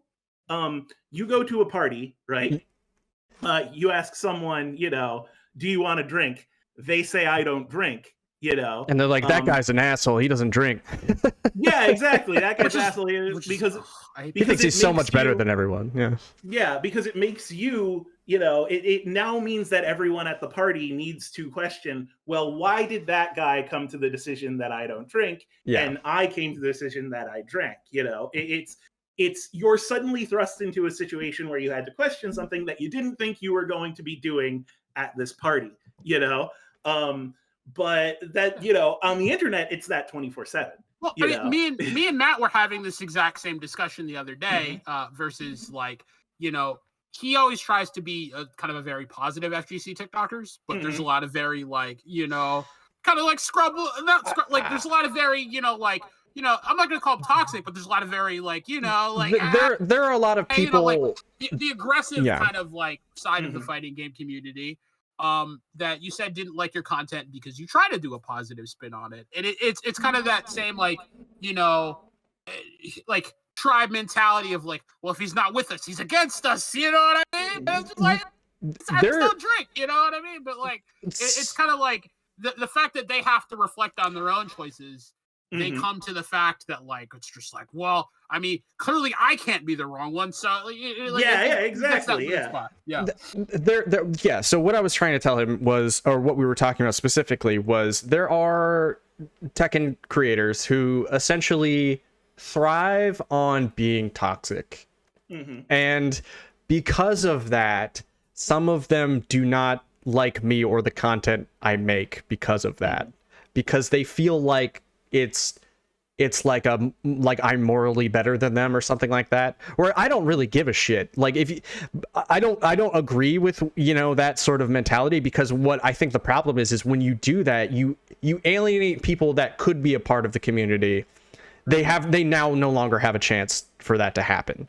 And so that's really where the point of view I was coming from, because there are a lot of people, you know, it's like every time like a streamer comes on and they're like, did you see that recent video of the guy who, you know, someone came on and like sort of trauma dumped in their chat, and then, you know, this guy got very angry at them, and you know, I actually didn't see that. No, I'll have so to look that up. So yeah, there's this guy, and you know, he got very angry at somebody who was trauma dumping or whatever it may be. And there's like two ways to look at it. It's either you accept that person and you because I think when you're doing it in a chat, there's people think you're making it all about you, you know, and so I do think that if you're a part of that community, like it's like, okay, we know you, hey man, you're our friend. It's like, you know, you pat him on the back, man, hey, I hope everything goes okay.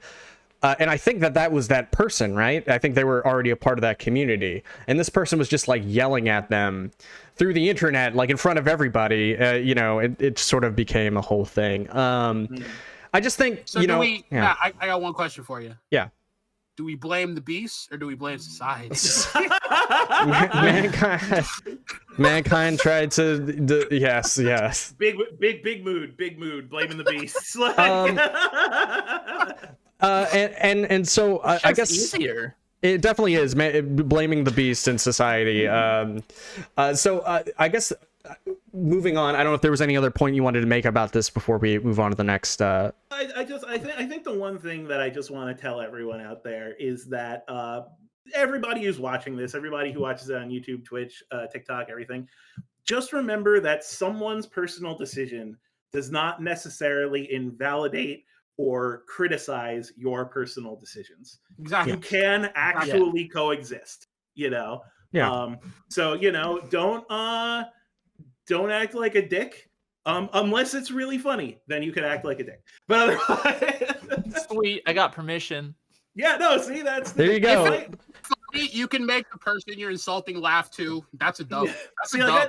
That's a dub. Matt, when you're like, people don't like your content. First of all, I like your content. I think it's great. Second of all, when people are like, oh, it's because, you know, like I'm more toxic. I feel like more on this toxic edge. My solution is to be as nice and toxic as possible at the same time. I want everybody to have the best time ever. And I also want to fuck with everyone. That's why last year when we were doing the Skullgirls tournament, I created a dummy account for a primordial being that was trapped in a Wendy's. What? That yeah, you heard me. Okay. That I'm trying to follow you too. Yeah. Didn't know we're running tabletop. Oh my god. No, that's the thing. I created FGC Wendy's on TikTok, right? And that just ended up, you know, challenging people, calling people out, you know, all in preparation for this upcoming Skullgirls tournament that we were having. And I revealed who I was after like 6 months of people trying to guess who it was, you know, at the tournament. And I was like, yeah, no, this is, you know, the most toxic thing I ever did. But it got a huge tournament where everyone was having fun. So, you know, the like mission accomplished. So. Hey, yeah. I mean, like, and I don't mean like, I don't mean that they don't like it. I mean, it's just like it. There's always that feeling of like, well, you know, his content's PG or whatever, or his stream's PG. But it's like that's just a very specific group of people that I know. But okay, so don't feel bad about that. Though. I don't. Like you make content that like everyone can enjoy. Make the content you want to make. You know? Like everybody told me I needed to focus and make a quote unquote brand, and I just didn't do that. And not focusing became my brand. So you know, like there you go. Make it. Hey man, like I mean, you're a more. I mean, from what I can tell, I mean, just by talking to you a little bit, it's like you kind of been within, you know, content creation for a little while now, in some form or another. It depends on what you mean. I got started on TikTok last year, so I've only been doing this like a year. But before that, I was a journalist. You know, well, that's what I mean, like creation in general. Yeah, I mean, so like if you count journalism as content creation, then yeah, you know. But and I did that for 17 years. So you know, I mean, I want to ask you about the BuzzFeed. Oh yeah, you're right. I'm sorry, I don't count that. I'm sorry, that doesn't count. You didn't make anything. Like you don't understand narratives. Okay, yeah, that doesn't count. Yeah, no, none of that counts to anything you do. Anything at all? Yeah. No, I mean not at all. No, this all checks out. Yeah. So okay, so. I know we had talked when I called you this week. We had talked about the best way of selling, you know, a fighting game and getting people into it is through using an already established IP. And for example, we have Multiverses, we have Project L coming out. Multiverses was the biggest selling fighting game of all time, supposedly. I mean, it is. I'm pretty sure it is. But I look, I don't like that game. Damn it, I don't like it. I don't want to give it credit. I think that game. That game sucks, but it's good. People like it. God damn it. Feel better, you know, it's basically dead right now. Dude, so. you sounded like Squidward before his first Krabby Patty. SpongeBob. Okay. I'll play Multiverses. So, what are this is kind of fun. What are some IPs that we could use as a fighting game to bring new people to the audience? Listen to me. I'm listening to you. I'm hearing you out right now. Give us a good Star Wars fighting game. Ooh, that would be pretty good, dude. That's actually a great idea. The best I can do is Masters. Sorry. Yeah. No, that's the thing. Masters of Terrascasi was such ass. Star Wars is such an easy IP to make a great fighting game out of. I don't know if you saw that there was a guy who was making a NetherRealm Studios style Star Wars fighter. Mm-hmm. Which got C&D because of course it did, you know. But like, you know, but like everybody would play a Star Wars fighting game. Oh hell yeah! You know, so, yes, that's just money left on the table. It's one of those things where it's like I don't know if like a traditional 2D would capture Star Wars, like maybe a 3D. Yeah, but maybe like, a 3D fighter, whatever. To be honest, like I feel like honestly, like they would trip and fall and make an arena fighter. And I would just hope it would be good. It's like that. I feel like that'd be the only way to really make it Star Wars. You know what I mean? Like the best Star Wars fighting game we ever got was like the mods for Jedi Apprentice 2 or whatever. The around. Yeah. Like, oh, you know what would be good? Maybe like in a Pokken style, where it's like, you know, like you have it from the far. I mean, look, I know Pokken is a very people are very mixed about Pokken, and that's fine. But like I think it could work, you know, because you have like this phase shift where it's like you're far away. It's sort of arena style, but then once you get close enough, it becomes, you know, side to side like Tekken. You know, it could be sort of that. I mean, look, Pokken has some interesting ideas, but I don't know, maybe that could work. I don't know. What do you guys think of that? Okay, so we've heard your request, and we're going to be adding Yoda to Tekken 8. I'm gonna be honest with you. Do it. I don't care. Like I know everyone hates the Tekken 7 guest characters. Honestly, I am all on the I don't give a shit train. When Negan happened, ended up becoming a guest character, I'm like, just give me everything. You know, I don't care. You know, well, did you ever play the? Was it the Xbox version of Soul Calibur 4? Because like they had Yoda. Yeah. And the Yoda was broken beyond belief, but had to be banned from tournaments. But no, I thought it was great though. Like it was fantastic. So yeah, I would absolutely say Star Wars is good. I would say give us another shot at a Ninja Turtle fighting game. You know, we haven't seen that since the SNES. Tournament Fighter's fun. In a very broken way, but it's very fun. Yeah. Has there been a Transformers fighting game? I feel like that could be. Transformers fighting game would be decent. It'd be decent. You know, I think the last one we got was Beast Wars on the Nintendo 64. Mm-hmm. Oh yeah. That game is weird. It's on PS1, right? I think it's also on PS1. I don't know. It's a pile of shit. You could basically take any IP that has characters that have a power set to them and make it a fighting game. Kamen Rider fighting game, yeah, please? Kamen Rider fighting game. You know, I would absolutely do that. I mean, I played like the Kamen Rider Arena Fighters. I would like if there was like an actual good Kamen Rider fighting game. Anything, literally. Tokusatsu, just in general, tokusatsu. Literally, you know what? Here, hold on. I'm gonna By the way, guys. Let's see. While he's searching, with cool powers. While he's searching, Steven Universe fighting game. Steven Universe fighting game. There you go. Right? See, I don't feel like easy that was. I don't feel like that's big enough. I don't think that's big enough to really, you know, get that mass appeal. That I don't think that's as big as League of Legends. You know, that's what I'm looking at. When it was airing, it would have been. Now that it's over, probably not. Right. But like. But yeah. I'll be honest with you, I don't know how. I never watched a single episode of Steven Universe. I've never even heard of the show until like, I don't know, like 3 or 4 years ago. Like maybe. Like it's a very okay show. It'd still make a dope fighting game though. Yeah. Every character has different weapons, cool every character has different, you know, power sets, you know, like Adventure Time fighting game. Adventure Time fighting game. There you go. You know, My Little Pony fighting game. Oh, yeah. We have the legally distinct My Pony fighting game. It's even better. Think about that though. It worked. That's a success. Like it worked.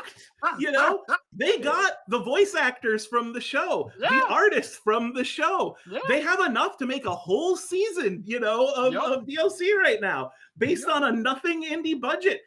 It worked. Them fighting birds is a success story. Give me a He-Man fighting game. You know, like the Universe. You know, give me 80s power battles. I want He-Man featuring She-Ra versus Transformers. Yeah. Do it, yeah. Yo, Micro Mice from Mars just pop in. Oh, 80s versus 90s. Oh, I actually think. I think if I was gonna pick something. If I was gonna pick something, it would be Cheers. Cowboys from Moo Mesa. Hey, King Arthur and the Knights of the Round Table. Yeah, SWAT Cats. Thundercats. Dude, SWAT Cats would be broken. Not SWAT Cats, man. They'd be the new pet shop. It'd be awful. Bucky O'Hare. Yo, August. Just going into deep cut territory right now. Dude, I know, right? Deep cut. Captain N. Captain N, yeah. Oh man, but they have to have the same sprites. Why is Captain N not in Smash? Why is Captain That's N actually a good question. Yeah, it seems like it would make more sense for him to be in it. Like, what if he was just the main character of the story? You know, other than Sakurai making Kirby. Job. Yeah. He's faster than Sonic. You know. Yeah. That's just some facts. Well, Sonic can't literally warp. That's true. Okay. I'll die on the hill that Sonic X was a great show. That's all. It was okay. I'll die on the hill that Sad-Am was 10 times better. It was though. All right. Oh, holy shit! I didn't know. No, Sad-Am was one of the best Sonic shows ever. It was dark. It was fucked up. You know, it basically was the Archie comics without all the Archie baggage. Like it was fantastic. It was so good. It was so good. So it got canceled because it was too good. It was too dark. Wait, what? It was scaring children. It didn't hit the demographic. Adults were watching it and kids were not watching it, and that was the problem. Sonic. That's the problem with a lot of cartoons. It is the Batman Beyond treatment. Thundercats remake. Rest in peace. August, did you could have done an entire podcast about like cartoon revivals, but anyway. Absolutely. Oh shit, that's the next one. So many. August, I know you had some questions for him as well. Yeah, I don't know if you. So where are they? Because I'm terrible at finding stuff. Within the main chat, or here, you want me to ask him a question to cover until you find it? Well, okay. So I mean, basically, what was one of the ones? Yeah, ask him one question, and then all right, we'll do. Okay. So, what do you think would happen if humans became more like cyborgs? right? I know this is a silly question, but like you know, you have like the androids from Dragon Ball. You've got, you know, sort of the whole Terminator thing, which is essentially the same thing, because everybody knows that the Cell Saga is essentially just Terminator with a twist. The story anyway. What do you think? How do you think it would work if humans were more cybernetic? And also, you know, what do you think some of the physical downsides would be? So, I mean, here's the thing. So, do you want me to ask this from a scientific perspective? Like, do you want to answer this like from the perspective of science as we are heading into the future right now, or do you want me to answer this as a raving fanboy? Like, a little both. Hey, you know what? Switch modes. Like, give me one and then give me the other. Yeah. Okay, so from a scientific perspective, we're already doing it. I mean, think about it. Like, people are getting stuff like hip replacements. They're getting their, you know, skeletons replaced with metal. We have artificial muscle grafts at this point. We have created things like artificial hearts. You know, they're not. It's not quite as good as like a normal heart, but there's a dude right now who is living with his heart outside his body. He doesn't have a heart in his chest. Instead, he has a machine that he has in a backpack that circulates his blood for him. He doesn't have a heartbeat, and he's still alive. That sounds a very expensive way to live. You know, here's the fucking thing, dude. If you know, like, you play the cards you're dealt. You know, this dude's an athlete too. Like, he plays like basketball. He hikes. You know, so like, this man's choosing to live. Yeah, he's got this. So, like, my question is, who chose him to live? Because no one else is going to get that same sort of. I feel like that's a very specific situation. Well, yeah, like if you if you don't have a donor heart and your heart, you know, gives out on you, sometimes there's the only way. And he's not the only one. There are several people who are living like that right now. You know, it's not a thing that we want to just do to people, because, like, I mean, you basically have to constantly have your batteries charged or you die, you know. But that guy is a real living cyborg, you know. Yeah. There was 2021, someone had their eye replaced with an optical camera grafted to their optic nerve, and they were blind before, and now they can see. It's not, you know, particularly powerful vision, but before they had no vision, and now they can make out objects. Now they can see. So we've created bionic eyes, you know. We've created bionic kidneys, you know. So, like, if you're saying what would happen if we became more like cyborgs, we're there. Okay. We are already at the cyborg part. The question is what happened, not what happens when we become more like cyborgs. The question is, when does being a cyborg become better than the equipment that we get? You know, like normally. That's gonna be a while, you know, like it's gonna be a while before that happens. But I think to your question, what would be some of the physical downsides? I don't think we will get there unless we remove the physical downside. Like, I do not think anybody will replace their arm with a robot arm unless that arm can also feel and operate the way that a normal, you know, body's arm can do. You know. Mean, so on a pop culture note, like, have you played Black Ops 3? Because that was kind of the central premise of Black Ops 3. They're like, well, you can be better in war. We can give you some cyber parts, and you'll be better at fighting. So it's like, you know, we can give you your legs back, Jake. Basically. So the way I think about it though is, like, I think it's Adderall. For example, one of the things that was sort of, people still don't know the exact long-term effects of that medication, because it's still relatively new. So I wouldn't be shocked to hear, you know, that we still don't know what the long-term effects of, you know, whatever implementation would happen to a human being. But I mean, that would take like some theory crafting, I suppose. What and so where does the so then I ask you, where does the fanboy come into this? Was that already expressed? Was that so before I get to the fanboy, I do want to say this, and this is a very important scientific lesson. Science is not about knowing. It's about best fit models. Mm-hmm. Because if you were to ask any scientist, are you 100% certain about anything? They'd be like, nah. They would say no. Like any good scientist would say no. Science is about taking the observational data we have about our universe and modeling it in a way that allows us to predict things in the future. Like we basically understand how things operate. We may not totally understand how it operates, but we basically understand. So like, for example, for the people who are living, with external hearts right now, we don't know what the long-term effects are, but we have a pretty good idea, and it sure is better than being dead. So like, exactly. That's kind of how it is. Now the fanboy in me, right? Mm-hmm. I want a future in which changing your body is as easy as changing your clothes.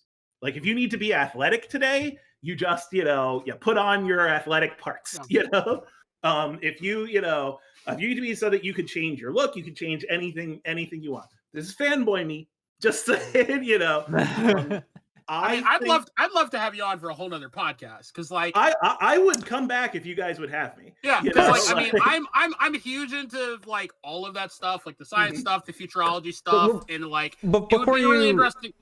What? Sorry. You derailed him just a little bit, but I do appreciate you. Yeah. Go on, finish. No,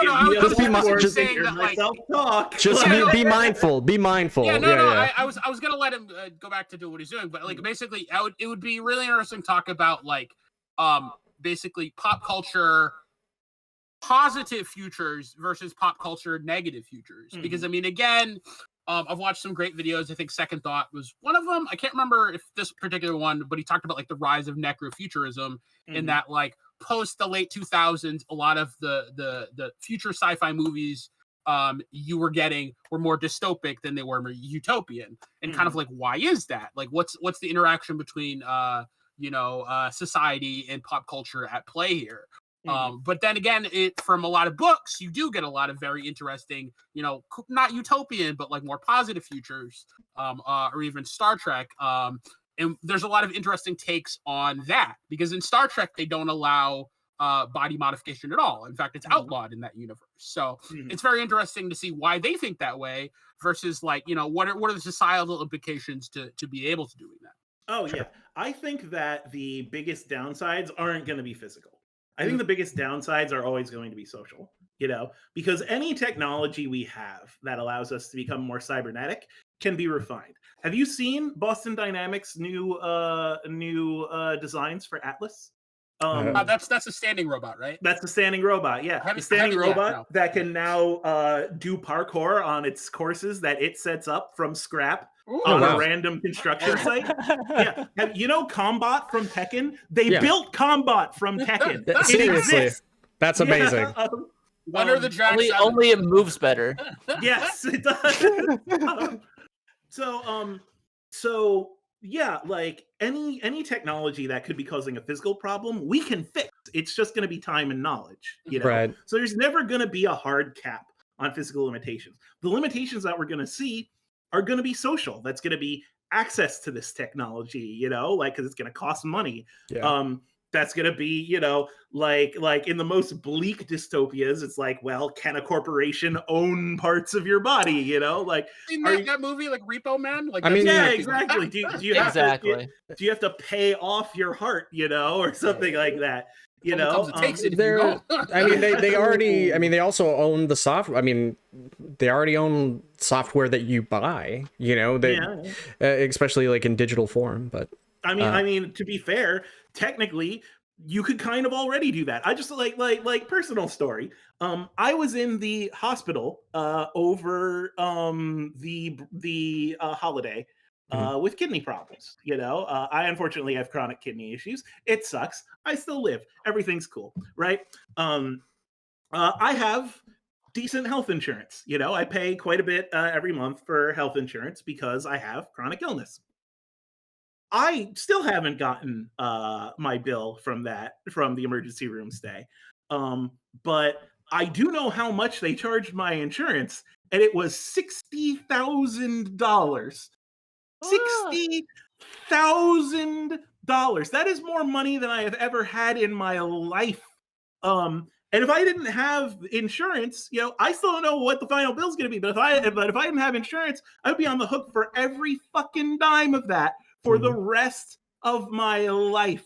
So if you think about it, we're already there, like. I mean, the yes, joys of American healthcare. Yeah. So August, what was that? What was your question? Yeah, I mean, did he finish his like fanboy point? Like what do you think would be cool if existed for like? Here's the thing. I want to have a bunch of different bodies. Like, I'm just gonna be completely honest. Body. I hate that I am stuck in this fucking meat popsicle. I hate it so much. And if I had the ability, I would be any number of different cool robot shapes and designs. 100%. What was that really cool cyberpunk show on Altered Carbon? Altered Carbon. Yeah, Altered Carbon. Yeah. And actually, I do actually think that if we got to a point where our bodies didn't matter as much, it would solve a bunch of social problems. Yeah.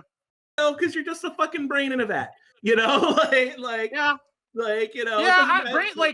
you seen Psychopaths though? Brains in the back. I have seen Psychopaths. I would settle for Ghost in the Shell. Yeah, Ghost in the Shell. Yeah. But that's the thing, right? It's then it doesn't matter if you're tall, short, fat, thin, anything like that. You're just a brain in a vat. Whatever. Be who you want to be. Get a new vat. We're all just brains and vats, really, at the end of the day, guys. But then vats are really expensive. Yeah, subscription model. Yeah, body as a service. Oh, they're a body as a service. That might already exist. I don't know. So on to kind of my questions, which are way less cool than Matt's questions. So how well do you know James Bond? Because I compiled a list of what the worst Bond schemes are, and I just want to hear your opinion. I am a casual James Bond fan, so I have watched several movies, I have played several games.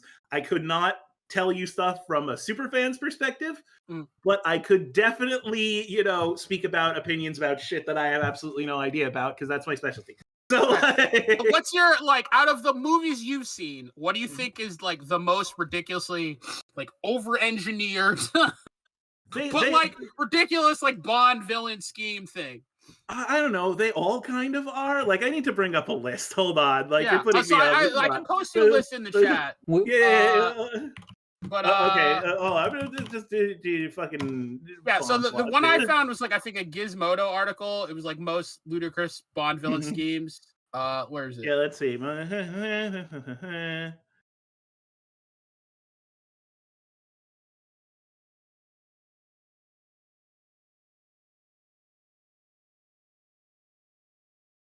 Cold War was just pretty basic stuff. Oh yeah, do you remember Thunderball? Vaguely.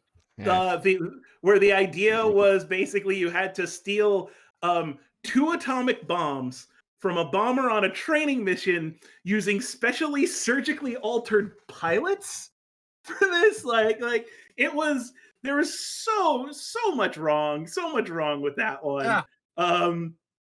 My personal favorite is the one. My personal favorite James Bond movie is just Die Another Day, because it's just so insane.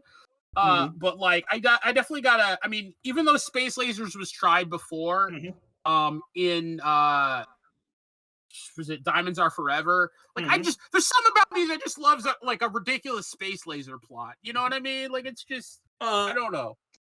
Okay, On Her Majesty's Secret Service. Are you familiar with that one? Yes. Okay. Brainwash women to deliver a bacterial agent that destroys the world's agriculture. Yep. That's one of them.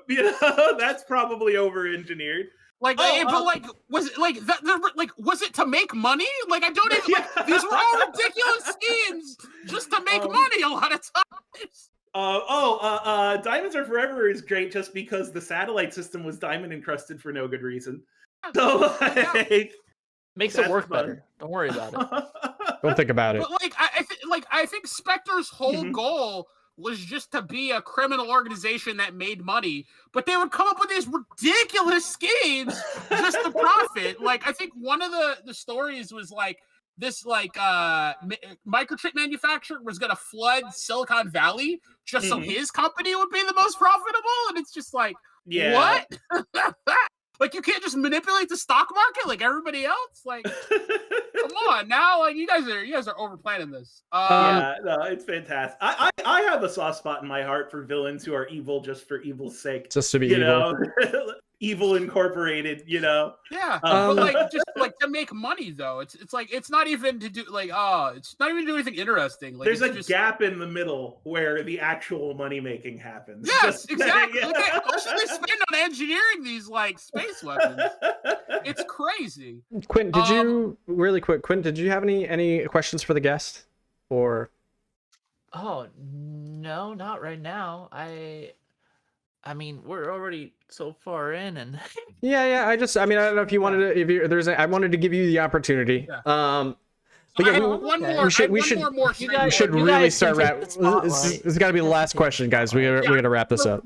So like, so as a studier of science and the arts and pop culture, like, what well-known superpower do you think would actually be like way more complicated to use than people think? And like I've thrown out some examples like flight, teleportation, shrinking. What one would just be like, no, you guys didn't think this through. This would actually be a pain in the ass. So a lot of those are simple, right? Flight is simple. It's just forces. You just have to impart force. That's it. Yeah. Shrinking would be difficult because there does get to be a point where like you can't really compact particles. You can't make particles smaller. Yeah.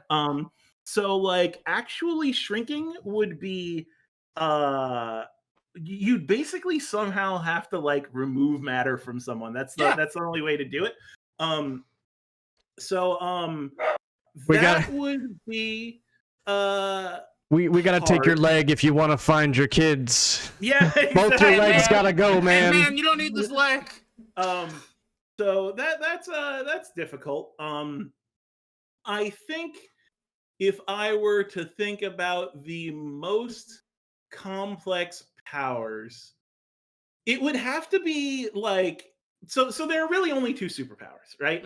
There's space and time manipulation, and because space and time are the same thing, and there's mass and energy manipulation because mass and energy are the same thing. Yep. All superpowers can be explained through that.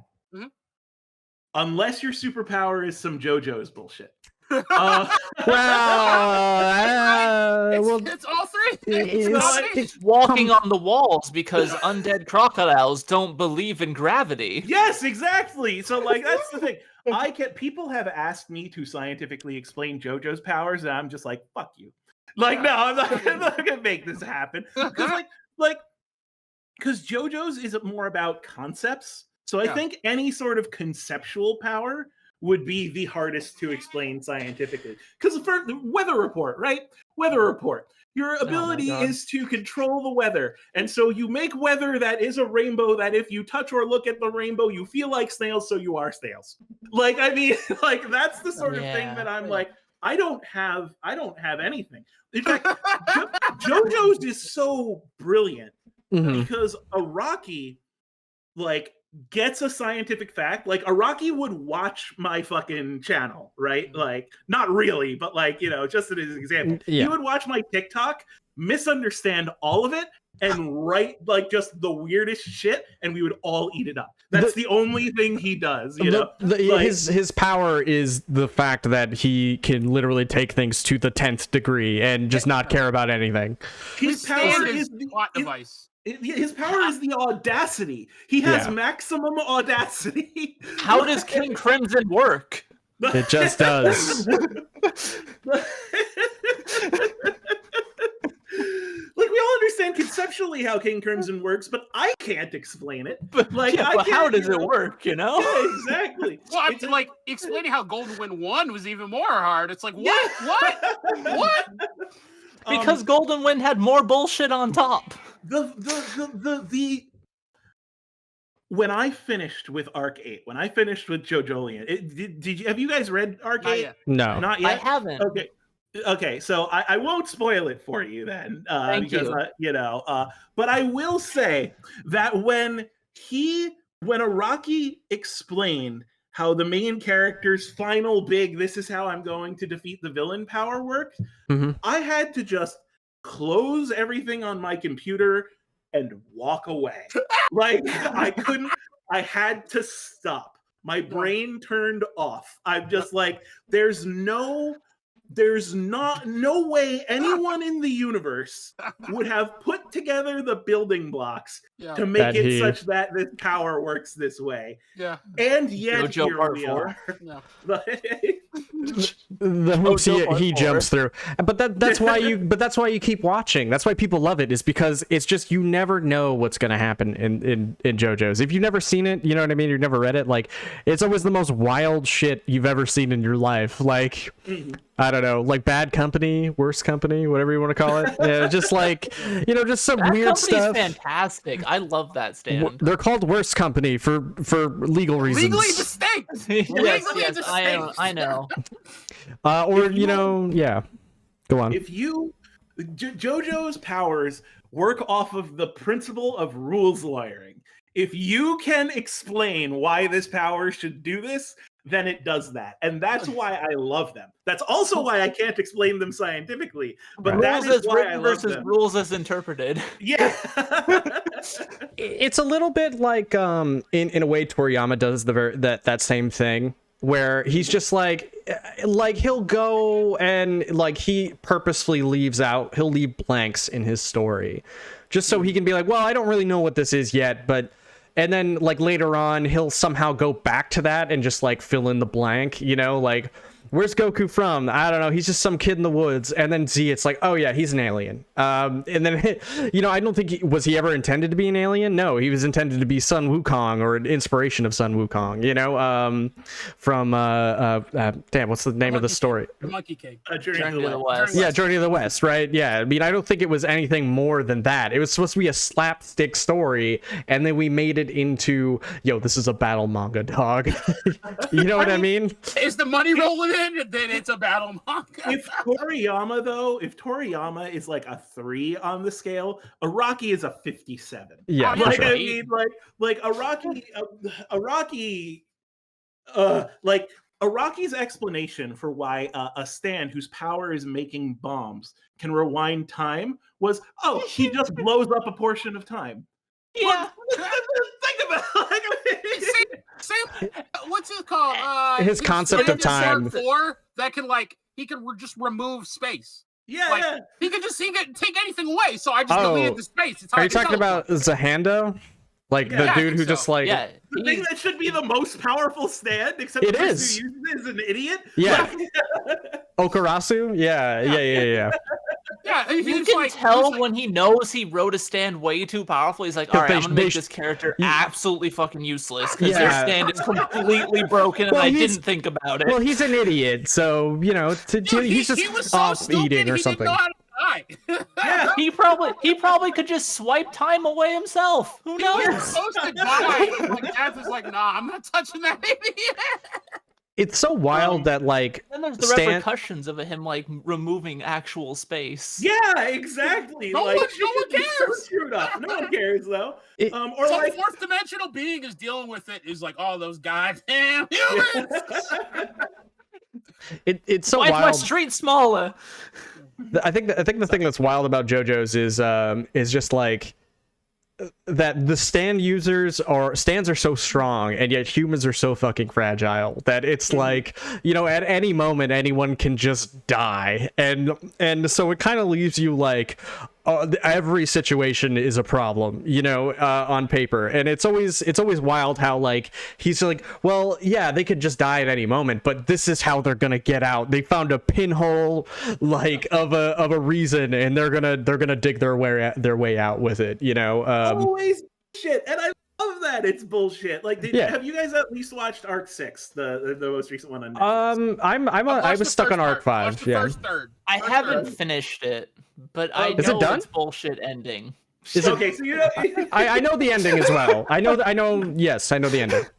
Okay, are you familiar with the fight scene with the I will say unnamed Stan, whose power is gravity, but also uses gravity to invert stuff, and the way that that the main character got yeah. Are you talking about Poochie? Yeah. So basically, eventually, you know, Poochie, you said it, not me. Poochie gets the ability over gravity, right? And then he because he has the ability over gravity, he has the ability to make things fall. And because he has the ability to make things fall, he can make them fall in any direction. Because he has the ability to make things fall in any direction, he can make atoms fall in any direction, away from any point. And that means that he can make atoms fall away from the center of your body, meaning he can turn you inside out. That's the reasoning. And the way that they get around that is the main character, whose only ability is to weave herself into different, like, basically strands, like fabric strands, weaves portions of her body into Mobius strips because they only have one side. Like, right? Like, it's the most bullshit explanation ever. Like, and I love it. I adore every part of it. It's with every fiber of Dude, he is the biggest rules lawyer in the world, bro. Yeah, exactly. Like a D&D campaign with him would be like, but what if I use Mobius strips so you couldn't? So like, what? Yes, exactly. I think one of my other favorite things about it is like how he makes characters very distinct, and like obviously not only just abilities, but like what he does is, like, for example, like he has this weird like obsession with like modeling, and I don't know why, but he intentionally takes like female posing, like a model pose, and then he'll have like a male use the same posing. So it's always very distinct, it's always very different. Like if you look at what is it, JoJo's All-Star Battle, like he as everybody is making a pose, like, you know, just such a interesting way of like looking at a character. It's always very dynamic, it's always very colorful, very distinct, and then you have this just like subtle hints of Fists of the North Star with like wild ass storytelling, like and then it's like never fully explained. Well, it is kind of explained in a side story why people have stands, which is wild that it doesn't go into it in the actual main story. But I'm pretty sure that's just because he didn't think about it until, you know, probably later. Maximum it was partially explained in Stardust. Arrows, right? They give you stands. Well, and then that changes, though. That reason changes to the next arc, where it's like, well, it was actually because of an arrow, and then it was like, oh, well, you know, it was because of Dio's stand, you know, brought out everyone's you know, power of another dimension or something like that, because he actually used the arrow, and then, you know, so on and so forth.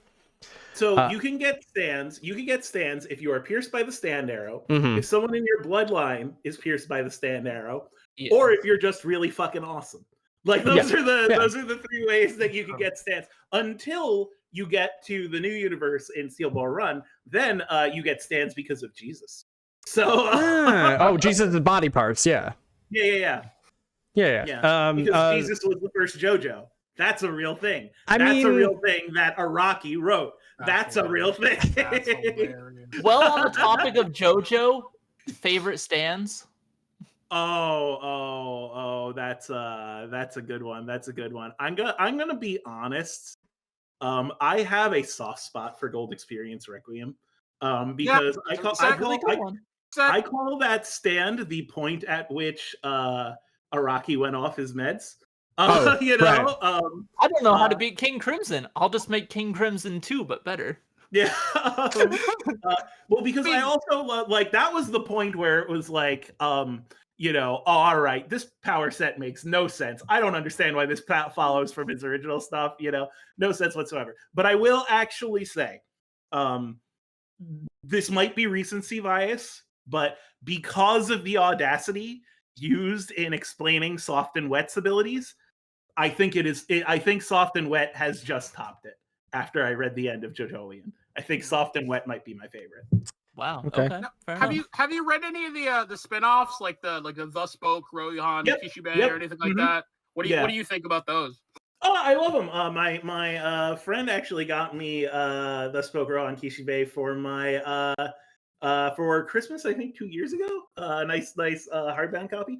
I think they're great. I like them. The question is, okay, so here's a big on that subject. Heaven's Door is my favorite stand. Oh, fair enough. I think it's one of the most broken things he's ever written, and Rohan just doesn't use it. He just doesn't. I do like Heaven's Door. It's very good.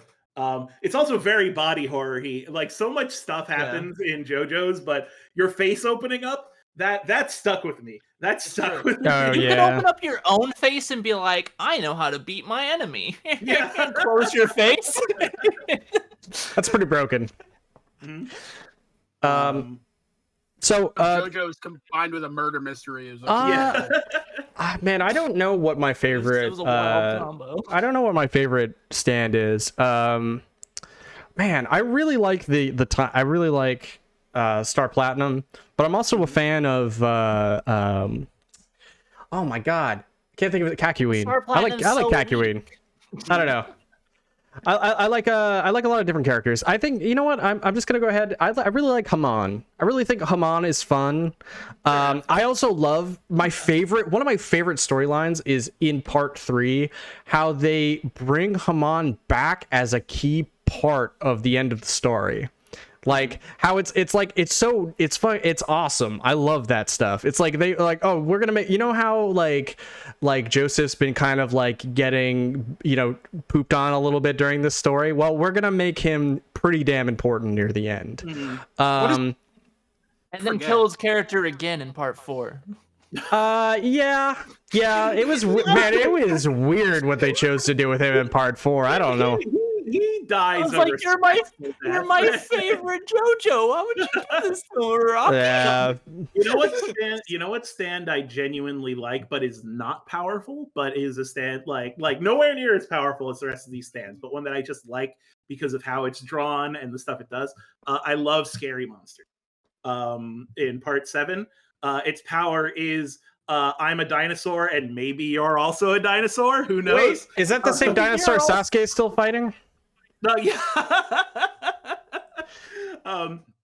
But yeah, no, it's you could turn into a dinosaur. You can turn other things into dinosaurs. You can make things that people look at that they thought were not dinosaurs. And this is the stand of alternate universe Diego Brando. So it's kind of funny. It's like, how are we going to outdo Time Stop?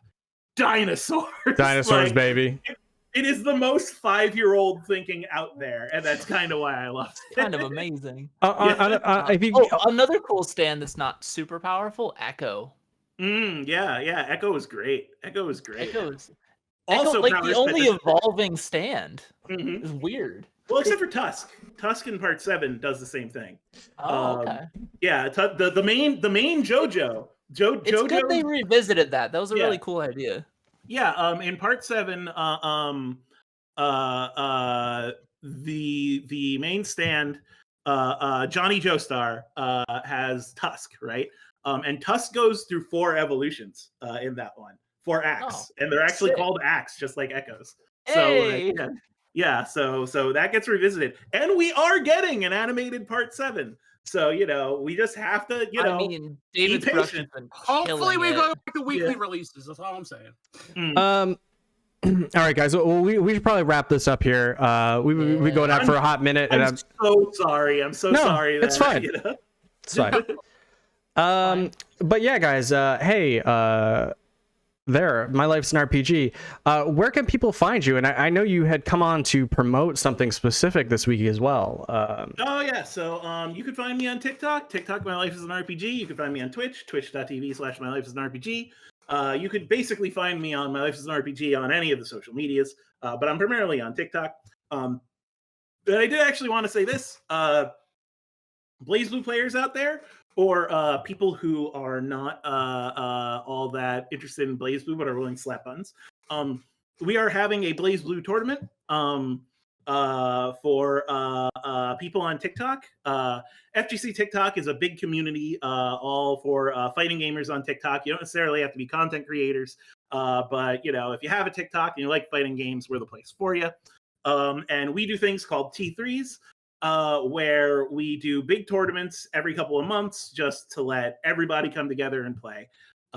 It was fun. Justin Wong played in our DNF release tournament and killed us all. I don't think he's playing in the Blaze Blue tournament. We're gonna have a Blaze Blue tournament soon. We're going to it's gonna be great. We're gonna have a bunch of people coming back from the Blaze Blue tournament last year. It's kind of a tradition at this point. We're doing it every year. We have a bunch of events that we do. We have something called Marvel Mondays, where every Monday we play Marvel 2 or some other Marvel game. So it's a real great place to be. If you like fighting games, I do suggest you come check us out. There's actual real prizes. The Skullgirls tournament, we gave away a Hitbox cross-up. Hitbox was left a lot. That's cool. So, come by, join the community, join our tournaments. We would love to have you. Quintessence, where can people find you?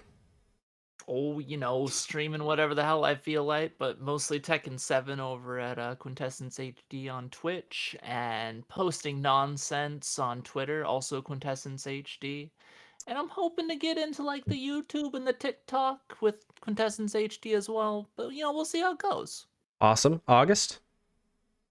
Right here, same back time, same back channel on the Backlog podcast. Will I inevitably make my own content one day?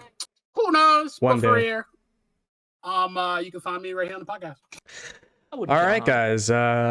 You can find the Backlog on Twitch, TikTok, Instagram, YouTube. We're on pretty much everywhere besides Facebook, and anywhere where you get podcasts, guys.